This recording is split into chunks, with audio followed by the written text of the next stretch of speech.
What's up, everybody? Good morning and a very happy Thursday to you all. A DK Show coming to you from the TDS Sports Talk Studios this morning. Thanks for hanging out with us and making us a part of your start, whether you are listening on the radio dials of 105.1 FM, 790 AM, also available online at sportstalk1051.com, WAYYradio.com. You got your Alexa device, smart speakers, app, download it, take it on the go. Video stream also up and rolling here on YouTube. What do we have on our game plan for us this morning? Well, Brewers jumped out to a lead. They had a lead, but then they lose the lead. Brewers falling 4-3 against the A's last night after Chad Patrick giving up 3 runs in the bottom of the 7th inning last night. Chad Patrick, not the greatest night, but Brewers jumped out to a 3-0 lead, putting up solo runs in the first 3 innings of the game, but nothing after that. And again, with those 3 runs scored in the bottom of the 7th, A's able to hold on to a 4-3 victory. Brandon Sproat, though, a solid outing from Brandon Sproat. A very good outing for Brandon Sproat, a guy who has been struggling here a little bit as of late, but he went 6 innings, giving up just 4 hits, 1 earned run. It was a solo shot, but his pitch count, he was very effective. I mean, he ended up just pitching 68 pitches in 6 innings. So you got to tip your cap to him. You got to give him a big tip of the cap for what he did yesterday, and probably, I would assume too, will prolong his chances and opportunities to stay in the starting rotation here for the Brewers. Brewers have the off day today before beginning a big 3-game series against the Phillies starting tomorrow. So we'll recap yesterday's game and maybe kind of take a quick peek ahead to this Phillies series for the Brew Crew. So plenty of Brewers chat, plenty of baseball chat with us this morning. Maybe you were watching some hoops last night too. The Knicks with the largest historic comeback in NBA Finals history. It was a fantastic finish, a tip-in after a Jalen Brunson miss by OG with just, under 2 seconds left to take the lead. At one point, the Knicks were down at 29 points, down 20 points in the fourth quarter, but they were able to make this epic comeback and get Game 4 and now have a 3-1 series lead. 1 win away for the New York Knickerbockers to get that championship. So it was, say what you want about Knicks and all that. It was a fantastic comeback and a fantastic finish for the Knicks last night. So what else do we have on the docket here this morning? We're going to chat a little football too. Tucker Kraft chatting a little bit with the media yesterday, and sure sounds like he's going to be ready for week 1 of the NFL season. Now, I get it. It's just the player. It's just, that could be the goal at hand, but even if he starts training camp and preseason on the PUP list, it sure sounds like somebody who is who's going to be ready for week 1. And he has somebody that really wants to play his whole career with the Packers. Yesterday, saying, quote, "I want to play for this organization my entire career. I'm spoiled to have been drafted here, and this is all I know. Green and gold is all I know. So we'd like to keep it that way. And my agent and the Packers front office, they're going to be in those talks in time when it comes. You guys will find out eventually." He again anticipates playing week 1 without a pitch count. And we'll go through some other comments from Tucker Kraft with his media availability from yesterday. So, and speaking of Tucker Kraft, okay, so Tucker Kraft, Christian Watson, Jaden Reed, Josh Jacobs, from a position player standpoint, or from one of those, take Jordan Love off the table here, take the offensive line off the table. Who do you think is the biggest key for this offense, for this Packers offense, to be I don't know if I want to say go-to guy, but who is the biggest key to maybe make this engine run that's not an offensive lineman, that is not the quarterback? So you got to choose between these guys. Tucker, Jacobs, assuming he plays, Watson, Reed. If you got to pick one of those guys, who would it be? Have a little fun with this. Talk a little bit about it coming up later on here. Also on the docket, since it is Thursday, we kind of adjusted some things here, but we're going to do a little Am I Wrong, brought to you by Mike's Star Market. So give me your Am I Wrongs. Am I wrong for thinking this? Am I wrong for saying that? Got a sports opinion? Got a sports thought that you'd like to throw out there for a little Am I Wrong? Send it on over. All right, text it to us on that Shoe Doctors bullpen line, or comment on the Section 105 chat room too.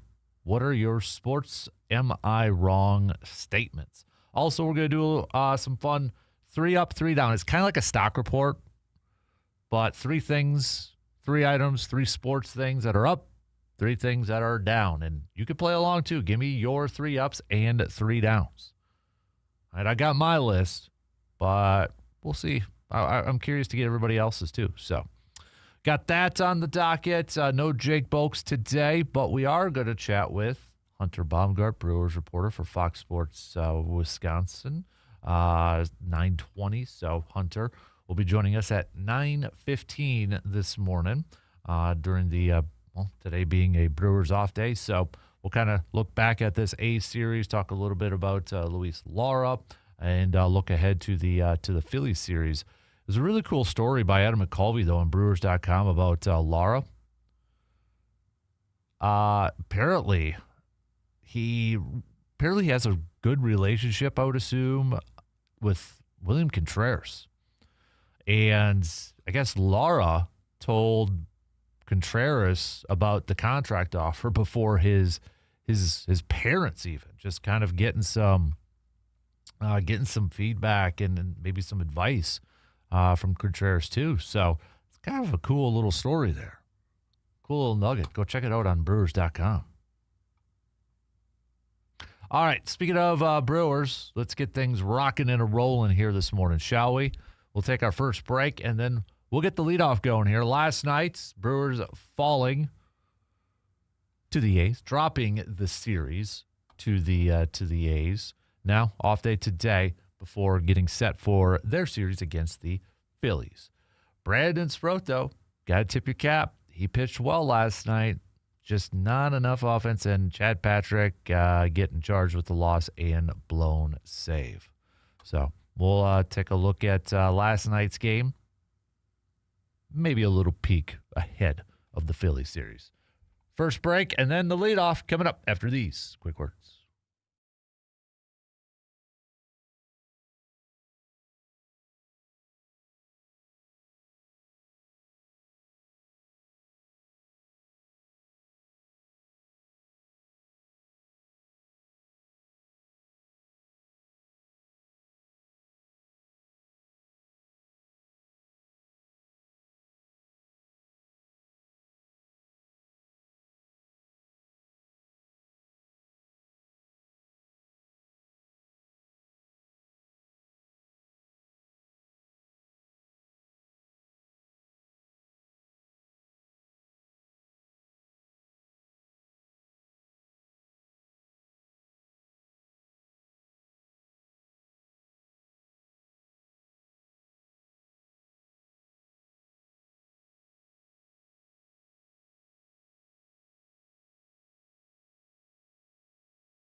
Summer is here, and that means it is time to hit the road in something that you love. And at Toyson Ford, you will find a great selection of new and pre-owned vehicles ready for every adventure. Are you looking for power? How about comfort and reliability? Hey, they've got it all, backed by a team that's committed to making your car buying experience easy and stress-free. So whether it's a weekend getaway or your daily drive, make sure that you are riding in style this summer. Toyson Ford in Chippewa Falls, where your next journey begins. Also should note, speaking of Toyson Ford, for the Eau Claire Express. So last night they were rained out, which probably isn't a big surprise, but they're going to be doing a doubleheader today. So a doubleheader today. What does that mean for our Tailgate Thursday event? Well, the first game is going to be at 5:05, so we are moving up our tailgates Thursday. We're moving it up, but we're going to be over there around 4 o'clock now instead of at 5:30, because the first game is going to be at 5:05 tonight. Now, if you have tickets for tonight's game, sounds like it's going to be the ticket is going to be good for both games. So, hey, one ticket, 2 games. How about that? Not bad at all, right? Not bad at all. So, but that's the plan right now. So we will be over there at about 4, maybe even a little beforehand too. We'll see. But first game on the docket for the Express, 5:05. The second game is going to begin 30 minutes after the conclusion of the first game. So, all right, let's talk some baseball. Speaking of baseball, let's talk some Brewers baseball. Last night, Brewers falling to the A's 4-3. Chad Patrick getting the loss and the blown save, giving up 3 hits, 3 earned runs, couple dingers. Doesn't even, just one of those nights for Chad Patrick. But the Brewers had the lead going into the bottom of the 7th, 3-1 lead after putting up solo runs in the first, second, and third inning, including a Jackson Churio home run, but which I'm going to get to here in just a little bit about Jackson Churio. But I think the one positive that you could take away from last night's game was the performance from Brandon Sproat. Brandon Sproat obviously has been under a microscope. He has struggled as of late. He's been inconsistent. I mean, he finished the month of May in 5 games started with a 1-2 record and a 5.64 ERA. April, 5 games, 3 games he started. He's 0-2 with a 4.94 ERA. I mean, he's had a couple of good games. You look at probably, maybe that Padres game on the 12th. He went 5 1/3, giving up just 6 hits. Not that one. It's the Cardinals one is what I'm looking at. The 4-inning game on May 6th. 1 hits, 5 strikeouts. But more times than not, it feels like Sproat has been inconsistent, just struggled a little bit. It was, after his last outing, Pat Murphy saying they ain't going to cut it. Can't have duds like that. Well, Brandon Sproat didn't have a dud last night. He came out and he pitched incredibly well. Put his team in a position to win the ball game. Had the lead when he gave up the ball to Chad Patrick. His final line, 6 innings, 4 hits, 1 earned run being a solo shot, 3 strikeouts, and he was incredibly efficient with his pitches, just throwing 68 pitches in those 6 innings. 44 of the 68 were good for strikes. So you can't blame the game last night on Brandon Sproat. Brandon Sproat did his job well, and probably is going to, for a couple reasons here, prolong his time as a starter in the rotation because, he just had a good performance, but also you factor in some of the injuries still to this roster, which we do have an update on one pitcher that could potentially be coming here soon for the Brewers. But I think the biggest thing now for Brandon Sproat is okay, you've shown you can do this.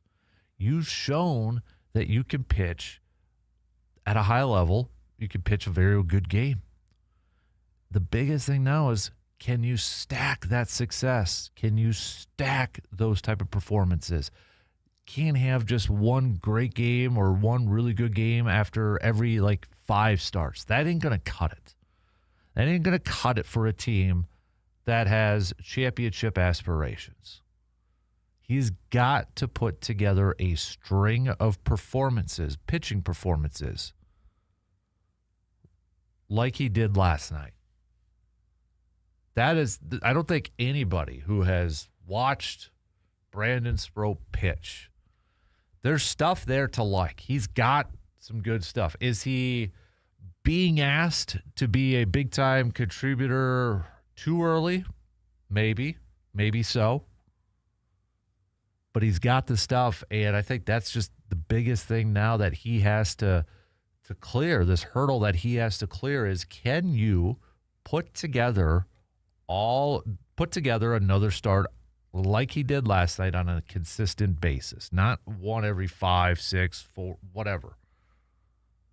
And he's not going to be perfect. No pitcher's going to be perfect every time that they're going to go out there, but more times than not. You just want to be able to see him stack that success, build upon that success. What did you do yesterday? What was working yesterday? Everything from a preparation standpoint to in-game stuff. Take a look back at that and say, okay, let's continue down this path. Let's continue, doing this. See if this is what's going to help make me consistent and pitch at a high level. He's got talent. He's got the stuff. It's just he needs to be more consistent now. With the loss last night from the Brewer Crew, in case you are one that is looking at the standings here in the division, you've got the Cardinals nipping a little bit at the heels here of the Brewers because the Cardinals can't lose. They've won 6 games in a row right now. Those pesky St. Louis Cardinals. They are now 3.5 games behind the Milwaukee Brewers for first place in the division. And, I mean, you look at the upcoming schedule. I know it might be a little bit too early here to be doing that, but just for funsies, they wrap up with the Mets today. Then they got the Twins and then the Padres. So, but Cardinals ain't going away. They're one of the better stories in baseball, or maybe one of the most surprising stories in baseball, just because I think they're doing this maybe a year or two earlier than what a lot of the, quote, experts thought. But they're definitely a force. There's no question about it. Pittsburgh is in third, 7 games back. Then you got the Cubs, and then you've got the Reds. So, but a quick note. We have a Brandon Woodruff update. Maybe a decent one here, too. We might be seeing Brandon Woodruff here in the next couple of weeks. Adam McCulvey from Brewers.com noted that Brandon Woodruff is rejoining the Brewers in Milwaukee later this week. Nothing set in stone, but it sounds like he could be a candidate to start next week against the Guardians. Brandon Woodruff just a couple of days ago threw 68 pitches in his Arizona Complex League starts. He went 3 2/3, 5 hits, 3 earned runs, 5 Ks, and a couple of walks. Now, his fastball, from what I read, was averaging about 91, which is still about a mile per hour lower than his average, but definitely higher than that last time we saw him on the mound where he was, thrown in the 80s and such.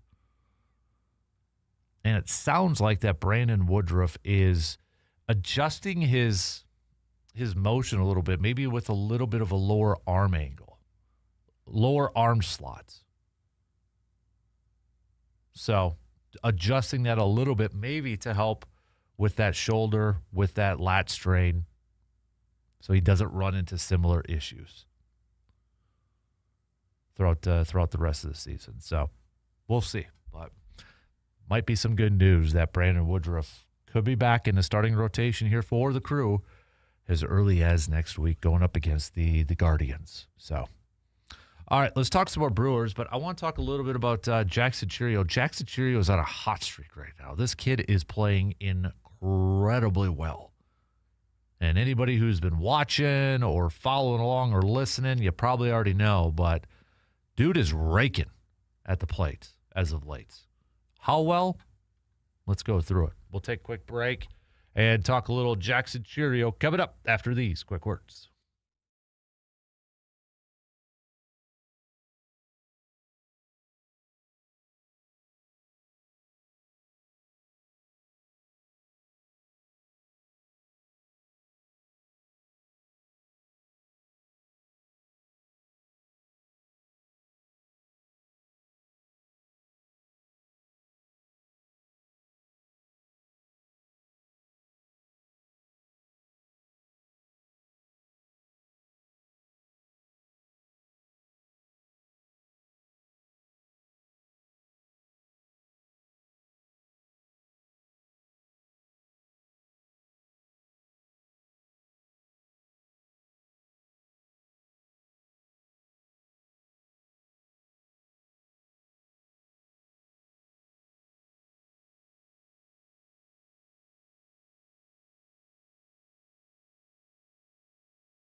Summer is the season for golf, softball, pickleball, running, staying active, but aches and pains, hey, they could quickly slow you down, man. And that's where Chippewa Valley Orthopedics and Sports Medicine comes on in. Their experienced team helps weekend warriors and athletes of all ages get back to doing what they love with expert care and treatment options designed to keep you moving. So play more and hurt less with the help from Chippewa Valley Orthopedics and Sports Medicine. Get started today by visiting cvosm.com. Jackson Cheerio has been playing some lights-out baseball here as of late. In his last 35 at-bats, he has 4 home runs, a .343 average, and slugging .743. In his last 62 at-bats, .323, a .629 slugging percentage, 5 home runs so far this season overall. Jackson Cheerio has 6 home runs, 20 RBIs, a .304 batting average, a .358 on-base percentage, and an .872 OPS. Obviously, right now, those numbers are higher than his career averages. Just a couple more nuggets here. So Jackson Cheerio in his so this was from Just Baseball, the only National League outfielders hitting over 300 with a 140 WRC plus minimum 140 plate appearances. Jordan Walker and Jackson Cheerio. Cheerio, who hit a 440 plus bomb to center field last night too. By the way, if you're wondering, like, well, what's WRC plus? Weighted runs created plus. It's an advanced baseball statistic. All right, it's supposed to measure a player's overall offensive value by quantifying how many runs they create per plate appearance compared to the league average. So 100 is around league average. Above 100 means that the player is that percentage better than the average hitter. So Jackson Cheerio's case, that 140 means he's 40% better. So, yeah, he's playing incredibly well right now as of late. And how do I want to say this? Like, I don't know if this is going to be how Jackson Cheerio is playing right now, if this is going to be what we're going to see throughout the whole season. But I mean, this dude, we keep for the last 3 years, the term that people keep putting on him is, like future superstar in the making. At what point do we stop saying that? Right. And I think it was, like the Bucks. Remember when the Bucks were, they had Giannis, but then they're kind of building and, with own the future sort of thing. Well, when's the future the now? When do people stop saying, or when should we stop saying that Jackson Cheerio is a future superstar? He's either a superstar or he's not a superstar. And hopefully right now he is well on his way to entering that superstar status. Here's a few other nuggets about Jackson Cheerio. This is from Eric Cross, lead MLB writer from Roto Baller, comparing some advanced statistics from Jackson Cheerio from last year to so far this year. Barrel percentage. Last year he was 9.7%. This year 15.8. Hard hit 42.3. Last year 48.4. This year average exit velocity 89.3. This year 92.3. Contact percentage 74. Last year 76. This year chase rate 37% last year, down to a 34 this year. So if you are one of those that follow advanced statistics when it comes to baseball, advanced statistics when it comes to batting stats, yeah, Jackson Cheerio, he's playing some really, really, really good baseball here as of late. And hopefully this is just something that he can continue to do at a consistent rate here for the rest of the season. Now, it'd be awesome. I don't want to say never is never. It'd be awesome if he could finish the season at a over 300 batting average in that. But, was it somebody that said earlier in the week with Jackson Churio hit 25 home runs? Well, he's at 6 right now. He just needs 19 more to get to 25, right? So possibly.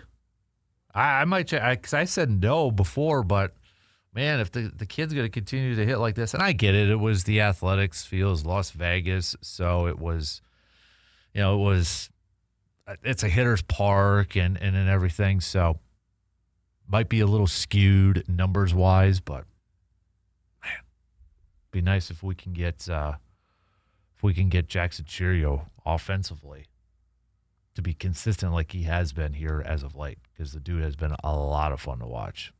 But so we have some starting pitchers who we know who's going to be starting in this series coming up with the Philadelphia Phillies. And we're not going to get the Jacob Mizorowski versus Christopher Sanchez game. They're going to be starting different games. So Friday is going to be the Miz kid. Saturday is going to be Shane Drowan. Sunday is going to be Kyle Harrison. Sunday is also when Sanchez is going to be pitching for the Brewers. So at least we get a Kyle Harrison and Sanchez one, but we're looking for a bounce back performance from Kyle Harrison too. So, but so Mizorowski Friday. And then you look at Shane Drowan, and we'll talk a little bit more about this in detail probably later on in the week. Or excuse me, not later on in the week, probably tomorrow with Brandon and that. But Shane Drowan with another opportunity here to maybe kind of say, hey, I deserve to be in this starting rotation. When they get guys back like a Woodruff and a Logan Henderson and such, do they just move Shane Drowan back into the pen? He's coming off of a performance against Colorado where he went 6 1/3, 5 hits, 3 earned runs, picked up the win. And in that game, he got his pitch count up to 83. So this is just another guy that has proven to be proven to be as versatile as he possibly can, whether it's coming out of the pen for an inning or two, long relief, or heck, even giving you some dang starts. All right, we got to take a quick break. We're going to start to wrap up the first hour. Football-wise, Tucker Kraft chatted a little bit with the media yesterday. And Tucker Kraft says that he fully expects to be ready for week one without a snap count, with no snap count. So, but, with Tucker Kraft, Christian Watson, Jaden Reed, Josh Jacobs, who do you think, in your opinion, is, of those four, maybe more vital for this Packers offense heading into this year? And what did Tucker Kraft also have to say about his contract status? What did he have to say about his future with the Pack? We'll tell you coming up after this quick break.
The summer cookout season is here, and nobody does summer grilling better than Mike's Star Market in Eau Claire. From premium steaks and fresh burgers to brats and chicken, you will find quality and value throughout the store. So before your next cookout, stop by Mike's Star Market and stock up on the freshest ingredients around. You can visit them today at 2238 Heimstead Road, and make sure to follow their Facebook page too for any special deals or sales they may have that are going on. Mike's Star Market, helping make every summer gathering a memorable one and a delicious one. Really quick, just we had a couple of texts coming over here. We had Rando. What's up, Rando, in Chippewa Falls? Sprout pitched so well last night. Sad to see the team could not hold the lead so he could get the win. Good morning to Barb on the video stream over there too. So, but another texter, we had Ben chiming in. Jackson Cheerio is absolutely raking at the plate so far. I think for him to stop being called a future superstar, it would have to take a season where he does hit over 300 or maybe even makes an all-star game. But I don't think he'll make the all-star game this year because of his injuries. I think so too. Unless he does something really crazy here in the month of June leading into that. But, voting going on now. I guess never say never, right? I mean, the Miz kid made it. But, yeah, I could agree with that. Maybe hitting around, finishing the season a little over 300. Do you think he needs to hit like 30 home runs to be considered a super? Like, what do you consider a superstar in Major League Baseball from a position player standpoint? Is it a player that has to give you 30-plus home runs, like average 30-plus home runs? Is it a player that, averages around 100 RBIs? Like, how would we define that superstar status when it comes to Jackson Cheerio or a major league? Because, Jackson Cheerio is not an Ohtani. He's not an Aaron Judge. I don't know if he's going to be a guy that's going to consistently get you 30 home runs a year. That'd be awesome, right? I mean, that would be, all right. But when do we have to stop saying? I want to throw it out there and let me know, like we just did from a texter there. At what point should we stop saying, or do we have to stop saying future superstar when it comes to Jackson Cheerio? Is it he's got to make an all-star game? Is it he's got to finish the season, maybe 30 home runs and close to 100 RBIs? Like, what is that? Can we even define it from a number standpoint? Or maybe for some of you, you're just like, he's already there. Maybe. What do you think? Let me know. I'd be curious. We had another texter chiming in saying, speaking of Jackson Cheerio, it's coming at the right time because Bryce Terang is not performing consistently at the plates here as of late. Yeah, I actually have his numbers up here, and it kind of surprised me a little bit, but month of June, he is actually hitting 286. He's hitting 286. He's got 3 home runs, but that month of May, he was 231, and I think it was just kind of that finish to the month of May that really pushed down some of his numbers because, I mean, he's hitting 267 this year. He's got 10 home runs. He's got 11 stolen bases. His OPS is still an 852. He's still averaging career highs in every category. But, hey, maybe for some people, we're at the point right now where we have raised the bar really high for Bryce Terang that, all right, maybe 267. We'd like to see that up there to a 280 or something.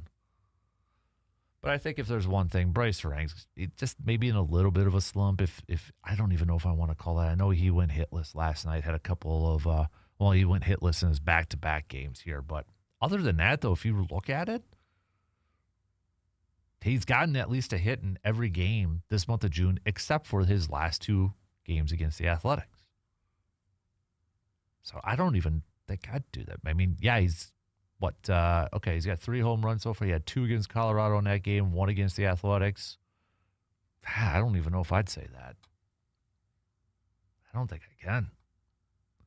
But I get it. You know, you're looking at Yelich, who's 286, Chirio, who's now 304. You've got Vaughn on there, who's 370. He collected a couple of more hits last night, too.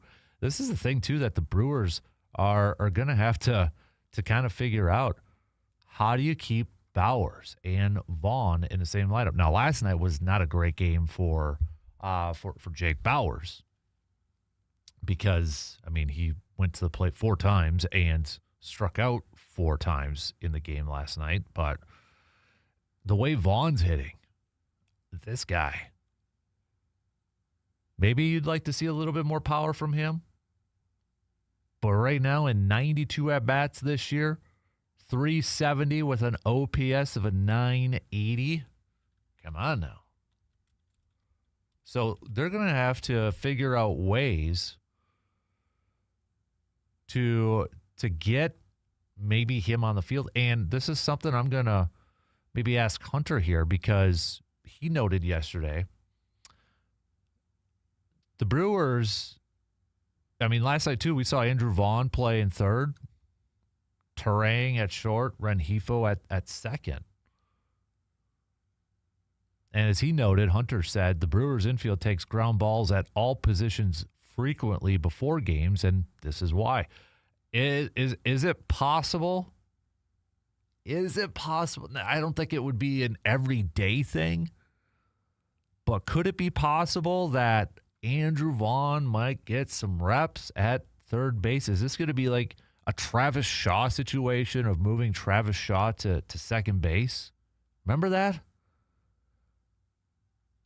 So beforehand, I'm just looking at this. Andrew Vaughn played third base for 2 games. He started one of those games in 2021 for the White Sox.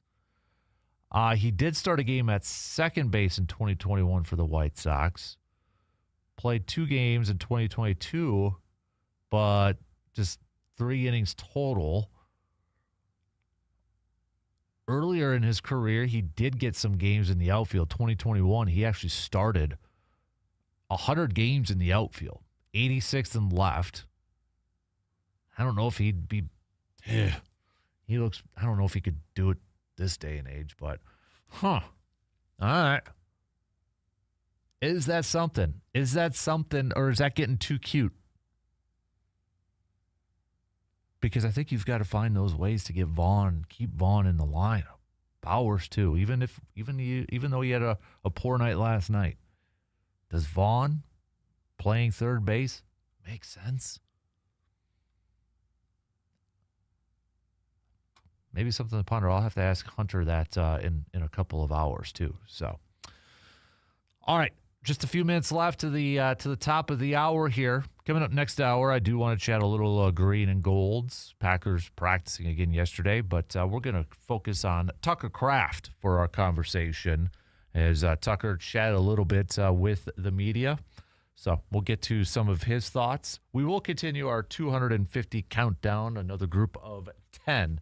And it looks like today we're really going to kind of focus on athletes because, well, it's been a hot minute, so we're going to focus on some of the athletes out there. So that'll be maybe at the back end of the 7 o'clock hour or maybe in the 8 o'clock hour because we do not have Jake Bolks here this morning. So no tailgate outdoors, no outdoor chats with Jake here this morning. So you have to hold on to your questions for the next time we chat with Jake, probably next week. So tell me your am I wrongs, your Mike Star Markets am I wrongs. Also, going to do a new thing called 3 up and 3 down. It's like a stock report thing. Give me 3 sports-related items, things that are up, and give me 3 that you think are down, like a status report. Or, again, it's like a stock report. 3 things where maybe their stock is rising, and 3 things that maybe their stock is kind of falling. You can hit me up on that Shoe Doctors bullpen line, 715-830-1912. Or join in on the Section 105 chat. Again, another reminder, too, for the Express, since their game last night was rained out. They're going to be playing a doubleheader tonight. First game is going to be at 5:05 against the Badlands at Big Sticks.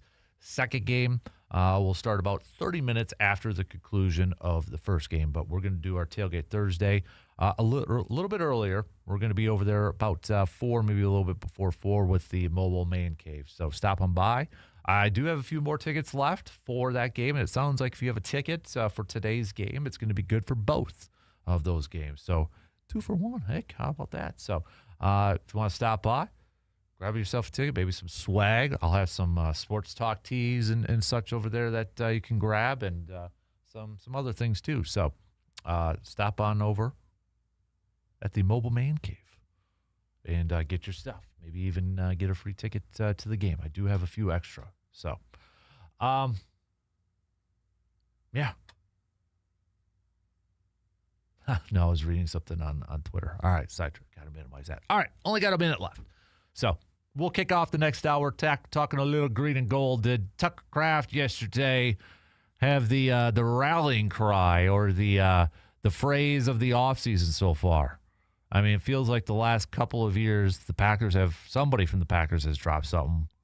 You know, Matt LaFleur, you're got to wake up with your, shall we just say, pee-hots and that. Well, Tucker Kraft might have had one yesterday too, but listening to him, and I know he kind of talked about it not last year, but the year before after the conclusion, how he needed to step up and needs to step up as a leader on this team. And I think listening to him yesterday too, you're getting the indication that he is really trying to still do that for this ball club. So, but what did he have to say about his contract status, and will he be ready for week 1?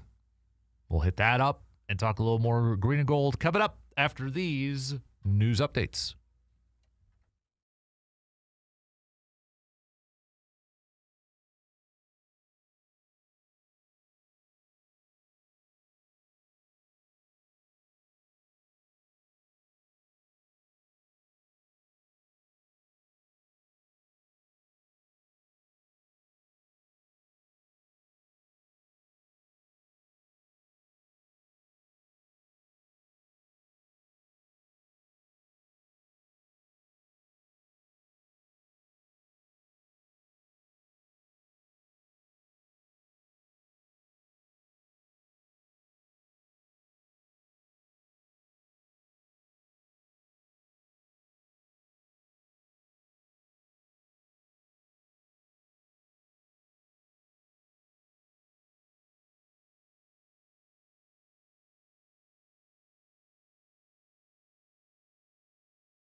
Second hour kicks off right now on this, I was going to say Friday morning. Thursday morning here. Appreciate you making us a part of your start if you are up and at it here.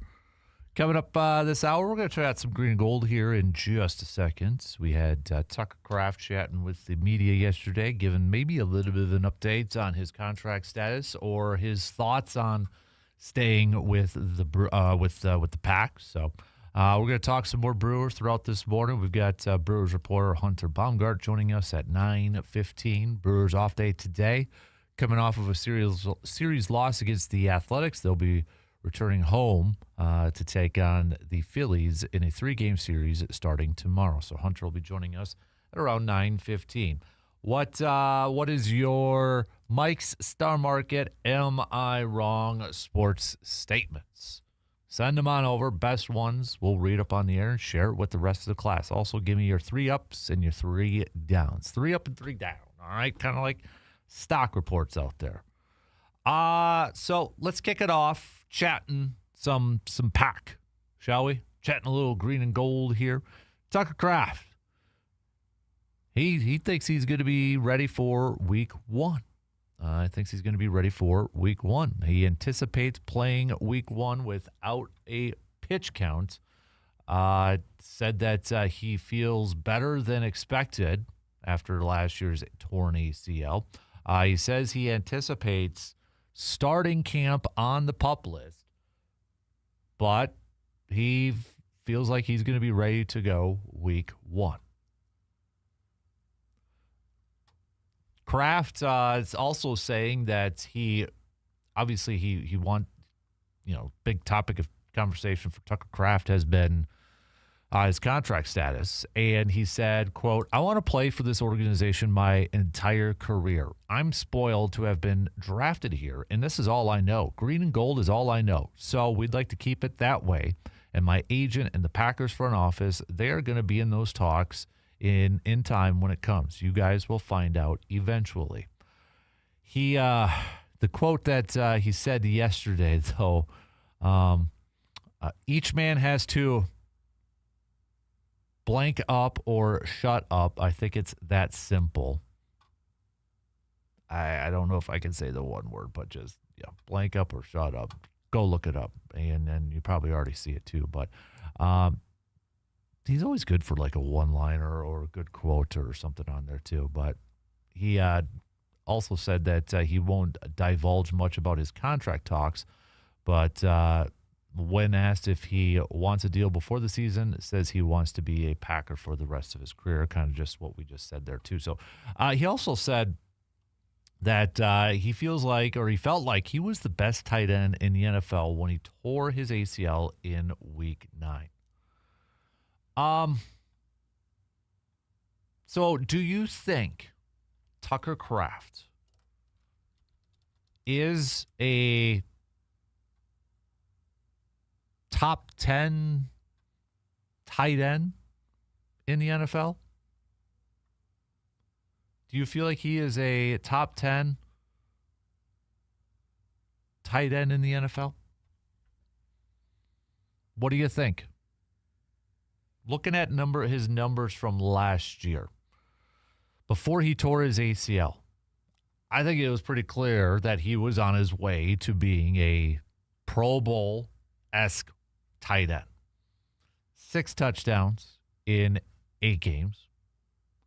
6 touchdowns. He had 489 yards. He was kind of the yak guy. Yards per reception up 15.3. He was well on his way to having double-digit touchdowns, and perhaps even close. I don't know if he would have gotten it, but close to 1,000 yards receiving.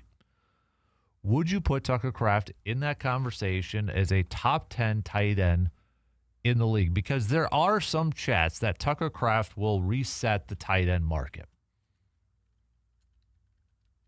Meaning that when that new contract comes out, he might be the highest paid tight end in the league. Now, right now it's George Kittle. If we kind of take a look at it from contract average. This is from Spot Track, listing the top salaries, cap hits, cash earnings, contracts, bonuses for all active 2026 tight end players. George Kittle's $19.1 million. Trey McBride's $19. TJ Hawkinson is $16.5. Kyle Pitts, $15. If we did cap hit, TJ Hawkinson's the highest at $15.6. Total cash, you're looking at Kyle Pitts. This is why, again, when you see these contracts that come out, there's so much more that goes into it in terms of the overall numbers that we see, like the 5 years for $80 million or whatever the case may be. But from a contract value standpoint, George Kittle, $76.4 million. And then Trey McBride, and then TJ Hawkinson, Jake Ferguson's on there with even Cole Kmet. You put those names up there, yeah, I could see why the narrative or the talk out there is that Tucker Kraft is going to reset the tight end market. So when George Kittle signed his latest deal, it was 4 years, $76.4 million with a signing bonus of a little over $18 million. Guaranteed at signing was $33.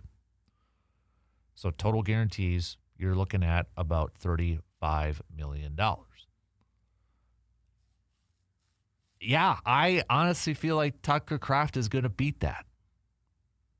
I feel like he's going to beat that. I feel like he's going to get a 4-year, maybe at minimum, $80 million deal. What did Trey McBride sign? Trey McBride signed a 4-year, $76 million deal. TJ had a 4-year, $66 million deal. Kyle Pitts, oh, he signed a 1-year. Yeah, so he's got the 1 year on there. But, yeah, I'm going to say 4 years, $80 million for Tucker Kraft.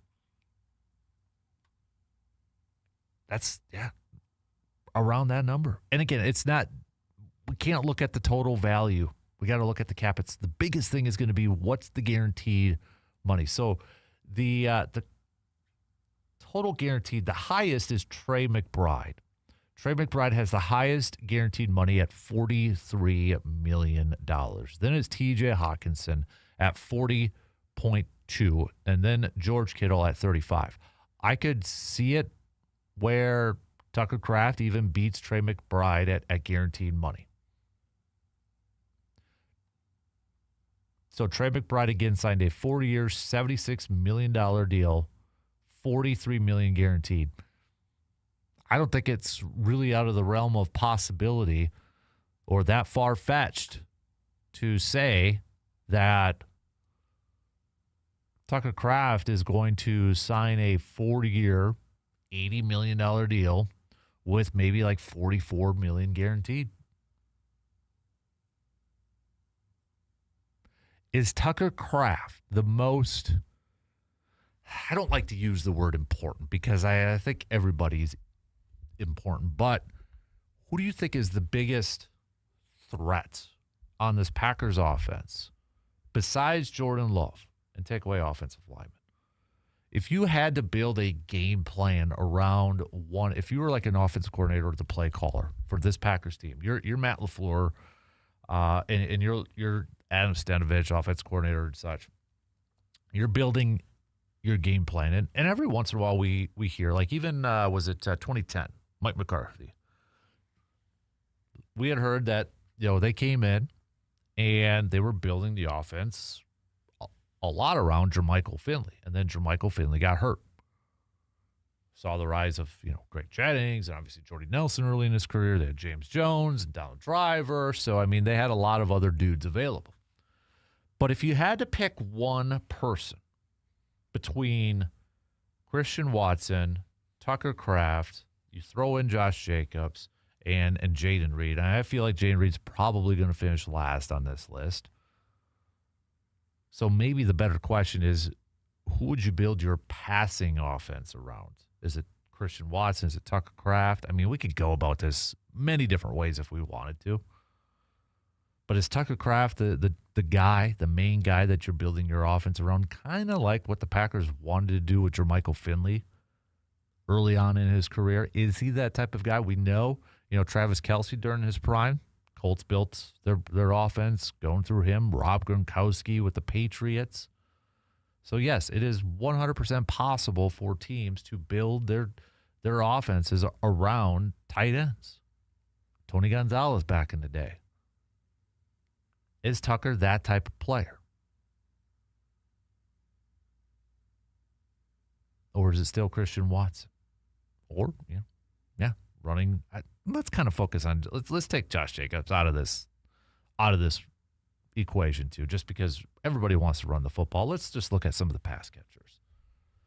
So I guess it's boiling down to Watson or Tucker Kraft. Surveyor says, good morning, DK and everyone listening. First, I think Tucker's a top 5 tight end. He's as good as Kittle and McBride. I think he's better than Laporta, Kelce, and Loveland. I personally rank him as the 3rd best in the league. Also, am I wrong for believing that Kraft is the key piece of the offense? And if he doesn't go down, we are playing in the NFC Championship game. Tucker Kraft does a lot of stuff that doesn't necessarily get noticed by, I think, a lot of people. He is your 3-down tight end that you can leave in blocking, that you can leave in for passing situations. He can do it all. And that's what makes him more dangerous. Are you going to leave him in line to block? He can squeak out, he can leak out, and then he's open for a pass play, and that's where we've seen a lot of his yak come from. All right, so top 5 tight end. Is Tucker Kraft a top 5? I know I said top 10, but let's move it down to a top 5. Is he a top 5 tight end? Well, this is another number here.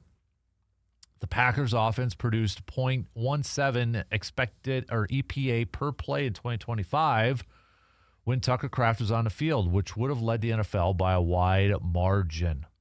Patriots and Rams tied for first with .13. Without him, they produced .05 EPA per play, which would have been 10th in the NFL.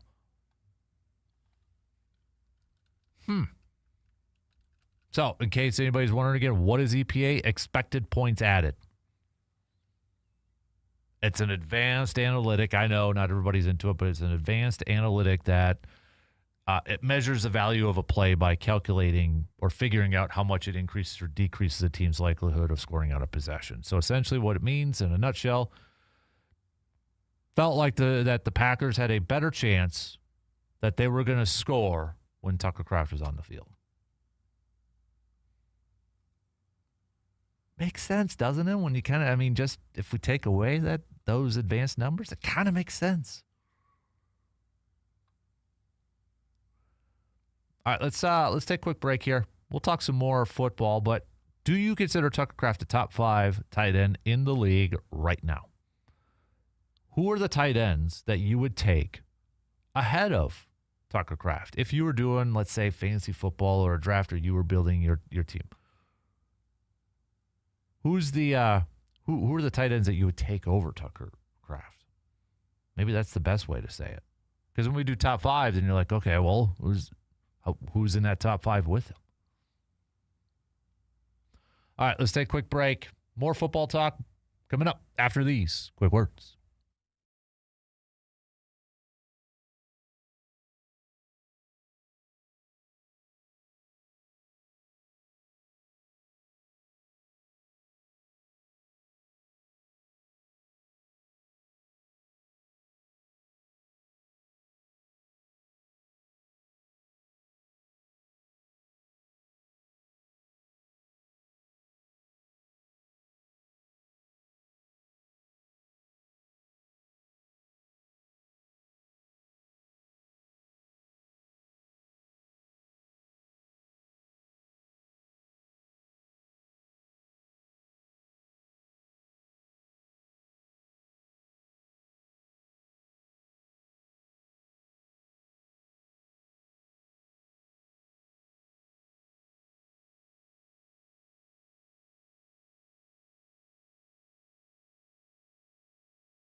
Summer puts your vehicle to the test, and at AEGM Automotive, they're ready to help you win that battle. With 2 convenient Eau Claire locations, AEGM Automotive can handle everything from oil changes and inspections to brakes, tires, and major repairs. Before your next road trip, make sure that your vehicle is ready for wherever summer takes you.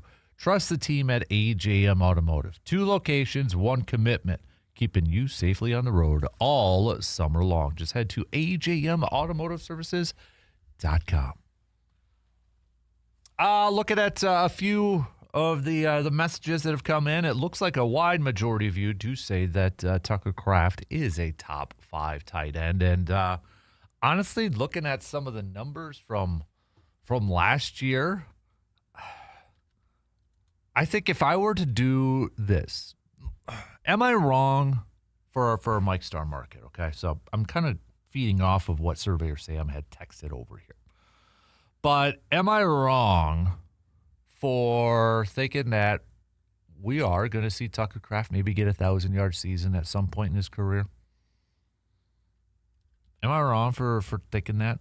No, I was going to say who's most likely to get the first 1,000, Watson or Tucker? I still might say Tucker, or Watson, excuse me. I still might say it's Watson. Only 1 tight end last year, though, too, got over 1,000 receiving yards. So, whew. And that was Trey McBride. Even with only playing, if we just look at it from receiving yards, playing in only 8 games, Tucker Kraft finished 22nd in receiving yards from tight ends. For touchdowns, he he should be on this list here too. I don't know. There he is, 8th for 8 or for 6. So think about that, 8 games. I think he easily would have had double-digit tight ends. Double-digit touchdowns.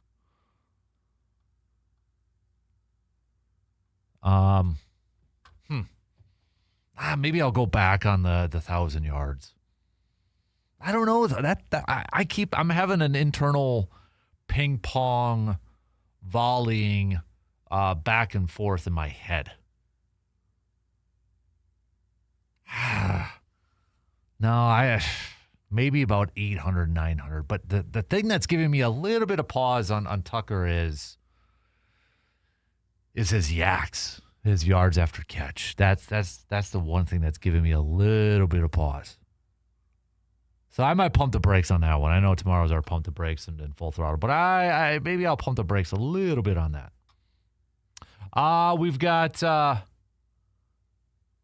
We've got Zach saying, if I'm the coach, I'm finding ways to get the ball to Kraft. His yak alone speaks for itself. The guy is a playmaker, and I believe he is going to be the best tight end in the league. I think we saw Tucker last year just really starting to scratch the surface. And I know I mentioned this a while ago, but part of me wondered, the way Tucker Kraft was playing last year, if he would have continued, if he would have been able to stay healthy for the rest of the season and continue putting up the numbers on the trajectory that he was, that contract would have been really high. And I thought, okay, now that he got hurt, maybe the Packers ended up saving some money. But I'm kind of backing off on that, to be honest with you. Maybe it changes to where there's some likely to be achieved incentives. Now, that is a thing. There's those likely to be achieved incentives that factor into cap hits. And then there is the, for lack of a better phrase, not likely, that are not factored in. But if that player does hit those incentives, and it's on the following year's cap. So maybe there's a little bit more incentives than there would have been just because he's coming off that ACL injury. But yeah, I think I'm backtracking on what I said a couple of weeks ago, or even a little bit further than that, that maybe Green Bay saved a little bit of money with him coming off the ACL, because I think for a lot of these contracts, teams are going to, they give these contracts to players based off of what you're also going to do in the future. Yes, some of it does depend on what you have done in the past and what you are currently doing, because I mean let's be real. It's simple. You're getting a pay raise because of what you've done, but a lot of it is also, okay, we think you're going to continue to do that, or maybe even be a little bit better. And I think it's very, very, very important for Goody, for the Packers, the front office, to get this deal done. I think he is really stepping up in that leadership role. I think he is that versatile tight end within this. I don't want to go through another stretch of trying to find a tight end, and maybe every couple of years it's somebody different. You've got a guy that is clearly you're a 3-down tight end in this league that can block and can go out for a pass catch. I kind of view him in the same sense as a prime George Kittle. And there was a lot of people that, for whatever reason, I don't think they really watched a lot or followed along, but there was some national peeps out there that were saying, like, George Kittle can't block. George Kittle can absolutely block. And I just kind of see Tucker in that same type of mold. I mean, look at the Shanahan offense with the 49ers, right? Look how important his role is within that offense. I think we saw it last year, and I think we're going to continue to see it, how Kraft is going to be crucial and critical to the overall offense for this ball club. So I'm really excited to kind of see what Tucker Kraft is going to do this year. And I don't necessarily worry about Tucker Kraft either if he gets a contract before the season, because I'm sure there's going to be some fans out there that be like, oh, well, then he doesn't really have to, he's got his money. How much is he really going to I don't worry about that with Tucker Kraft. I don't. This is a guy that you're going to get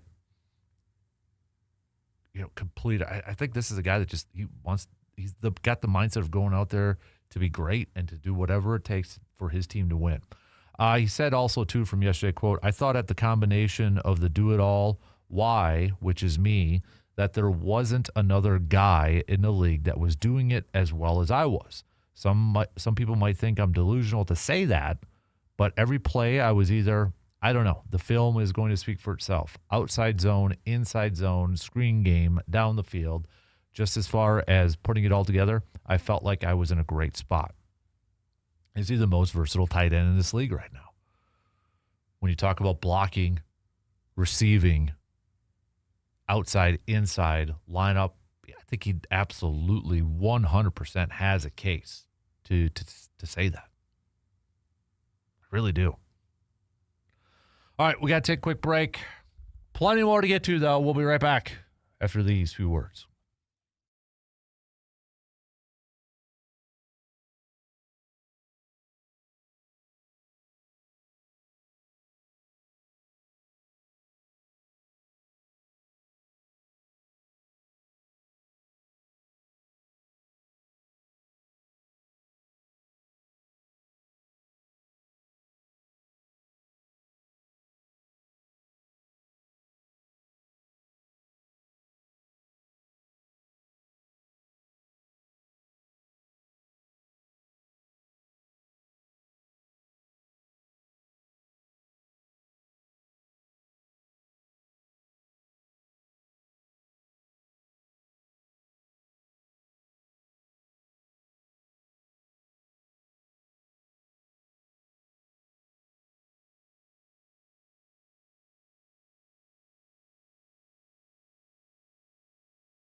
Summer means road trips, cookouts, and family fun. And Hy-Vee and Eau Claire can help you save every single step of the way.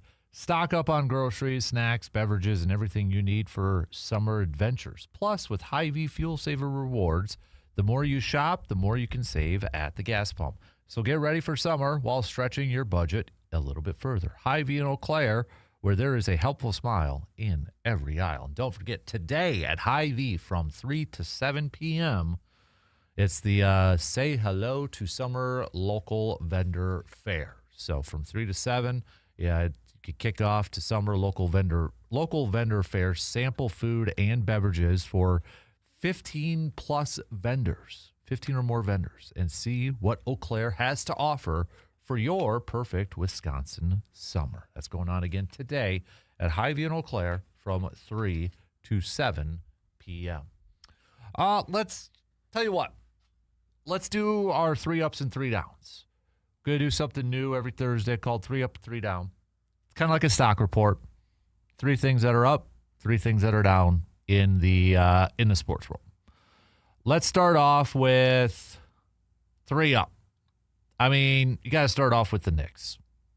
That was a pretty epic historical comeback from the New York Knicks last night.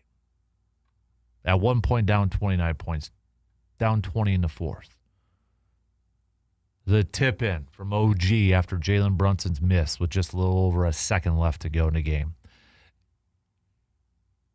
It's going to be, if the Knicks go on to win this series, that's going to be a play that is going to be constantly thrown, played for years to come.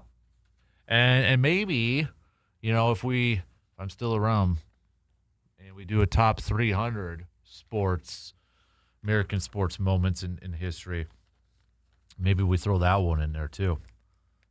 But yeah, you got to go with the Knicks. They're just, I'll be honest, they're playing better in this finals than I thought. In this playoff series overall, these playoffs for the Knicks, they've been just getting playing above expectations, getting the job done. I guess is what I'm trying to say. It's just I thought they were going to be an early out, and then you hear the Mike Brown stuff, and then maybe they're changing a head coach again, but they're playing way above the expectations I thought we were going to see. And you just kind of have to tip your cap to them.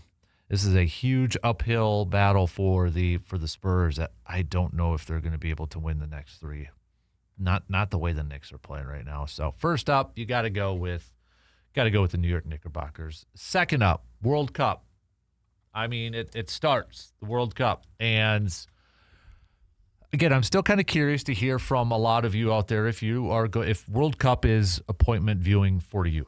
It's going to start today. We've got Mexico and South Africa going on at 2:00. How excited? How pumped? How into the World Cup? Besides Surveyor, we know Surveyor's all into this thing.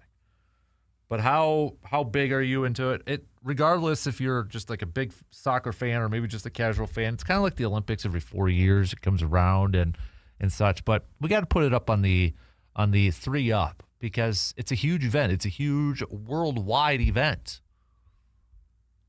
And it starts today, so World Cup is a part of our 3 up and 3 down. My final 3 up. Patrick Mahomes' bank account. Patrick Mahomes, the Chiefs giving him 2 more years on his deal, and it'll bring that total to a little over $500 million, making it the first NFL deal valued at over $500 million. Kansas City is adding those 2 years to his reworked contract, with the new money being worth $239.05 million, and the total value coming out to $504.75 million. $500 million. With the new money included, Mahomes' average annual value will reach $64 million beginning in 2027. a $19 million per year raise that will push him past Cowboys quarterback Dak Prescott and set a new record for the highest average salary per year in NFL history. Yeesh. Yeah. That's some serious moolah, some serious dough. So, of course, that's Patrick Mahomes' bank account. Big time riser. Big time. Top 3. So let's do some downs. My 3 downs. I mentioned a little bit about Spurs. This is a really disappointing performance from the Spurs in these finals. I mean, they are just like this close from not being swept, really, when you kind of look at it. And I know they were in a tough series against the Thunder, and you kind of wonder, did that series take a lot out of them?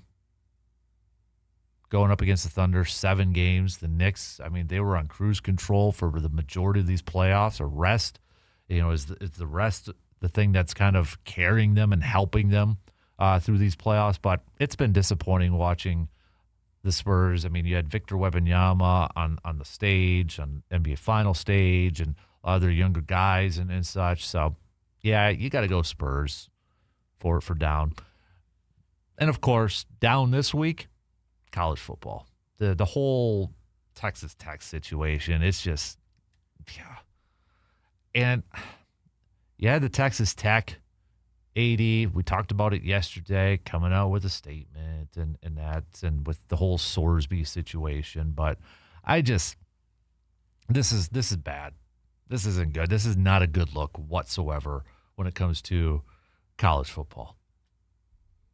And I don't know what's going to happen. I guess I still have some doubts whether Sorsby's going to play this year. I still kind of feel like, if I were, and I could be completely wrong. I don't know if we're going to see him play. I still have my doubts on that. Could be completely wrong. I didn't think we'd get to this point. I didn't think that, a court would actually reverse it and make him eligible to play. But here we are.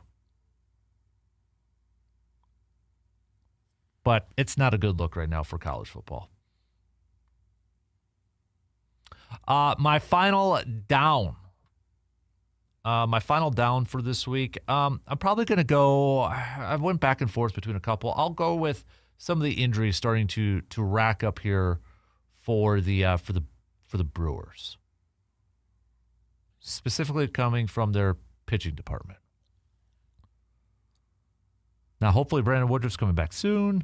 Hopefully Logan Henderson, a lot of those guys. But Brewers pitching, specifically maybe in the bullpen, they've taken a little bit of a hit with the injury. So that's my final down for this week. 3 up, 3 down for the last week, going back to last Thursday. All right, we got to take a quick break. Coming up next hour, we'll continue our 250 countdown. It is also a Mike's Star Market. Am I wrong? And I know I threw one out there. I want to throw another one out coming up here in just a little bit, and it's Christian Watson related. I had read something, and I don't know if I agree with it, and I need, maybe you to tell me if I'm wrong or not. So we'll take a quick break and be back to wrap up the second hour coming up after these few words.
Believe it or not, hunting season preparation starts right now, peeps, and there is no better place to gear up than Tilden Gun in Chippewa Falls. Whether you are looking to upgrade your deer rifle, pick up a new turkey shotgun, or add a dependable shotgun for trap, sporting clays, or target shooting, Tilden Gun has a wide selection of firearms from the brands that you know and trust.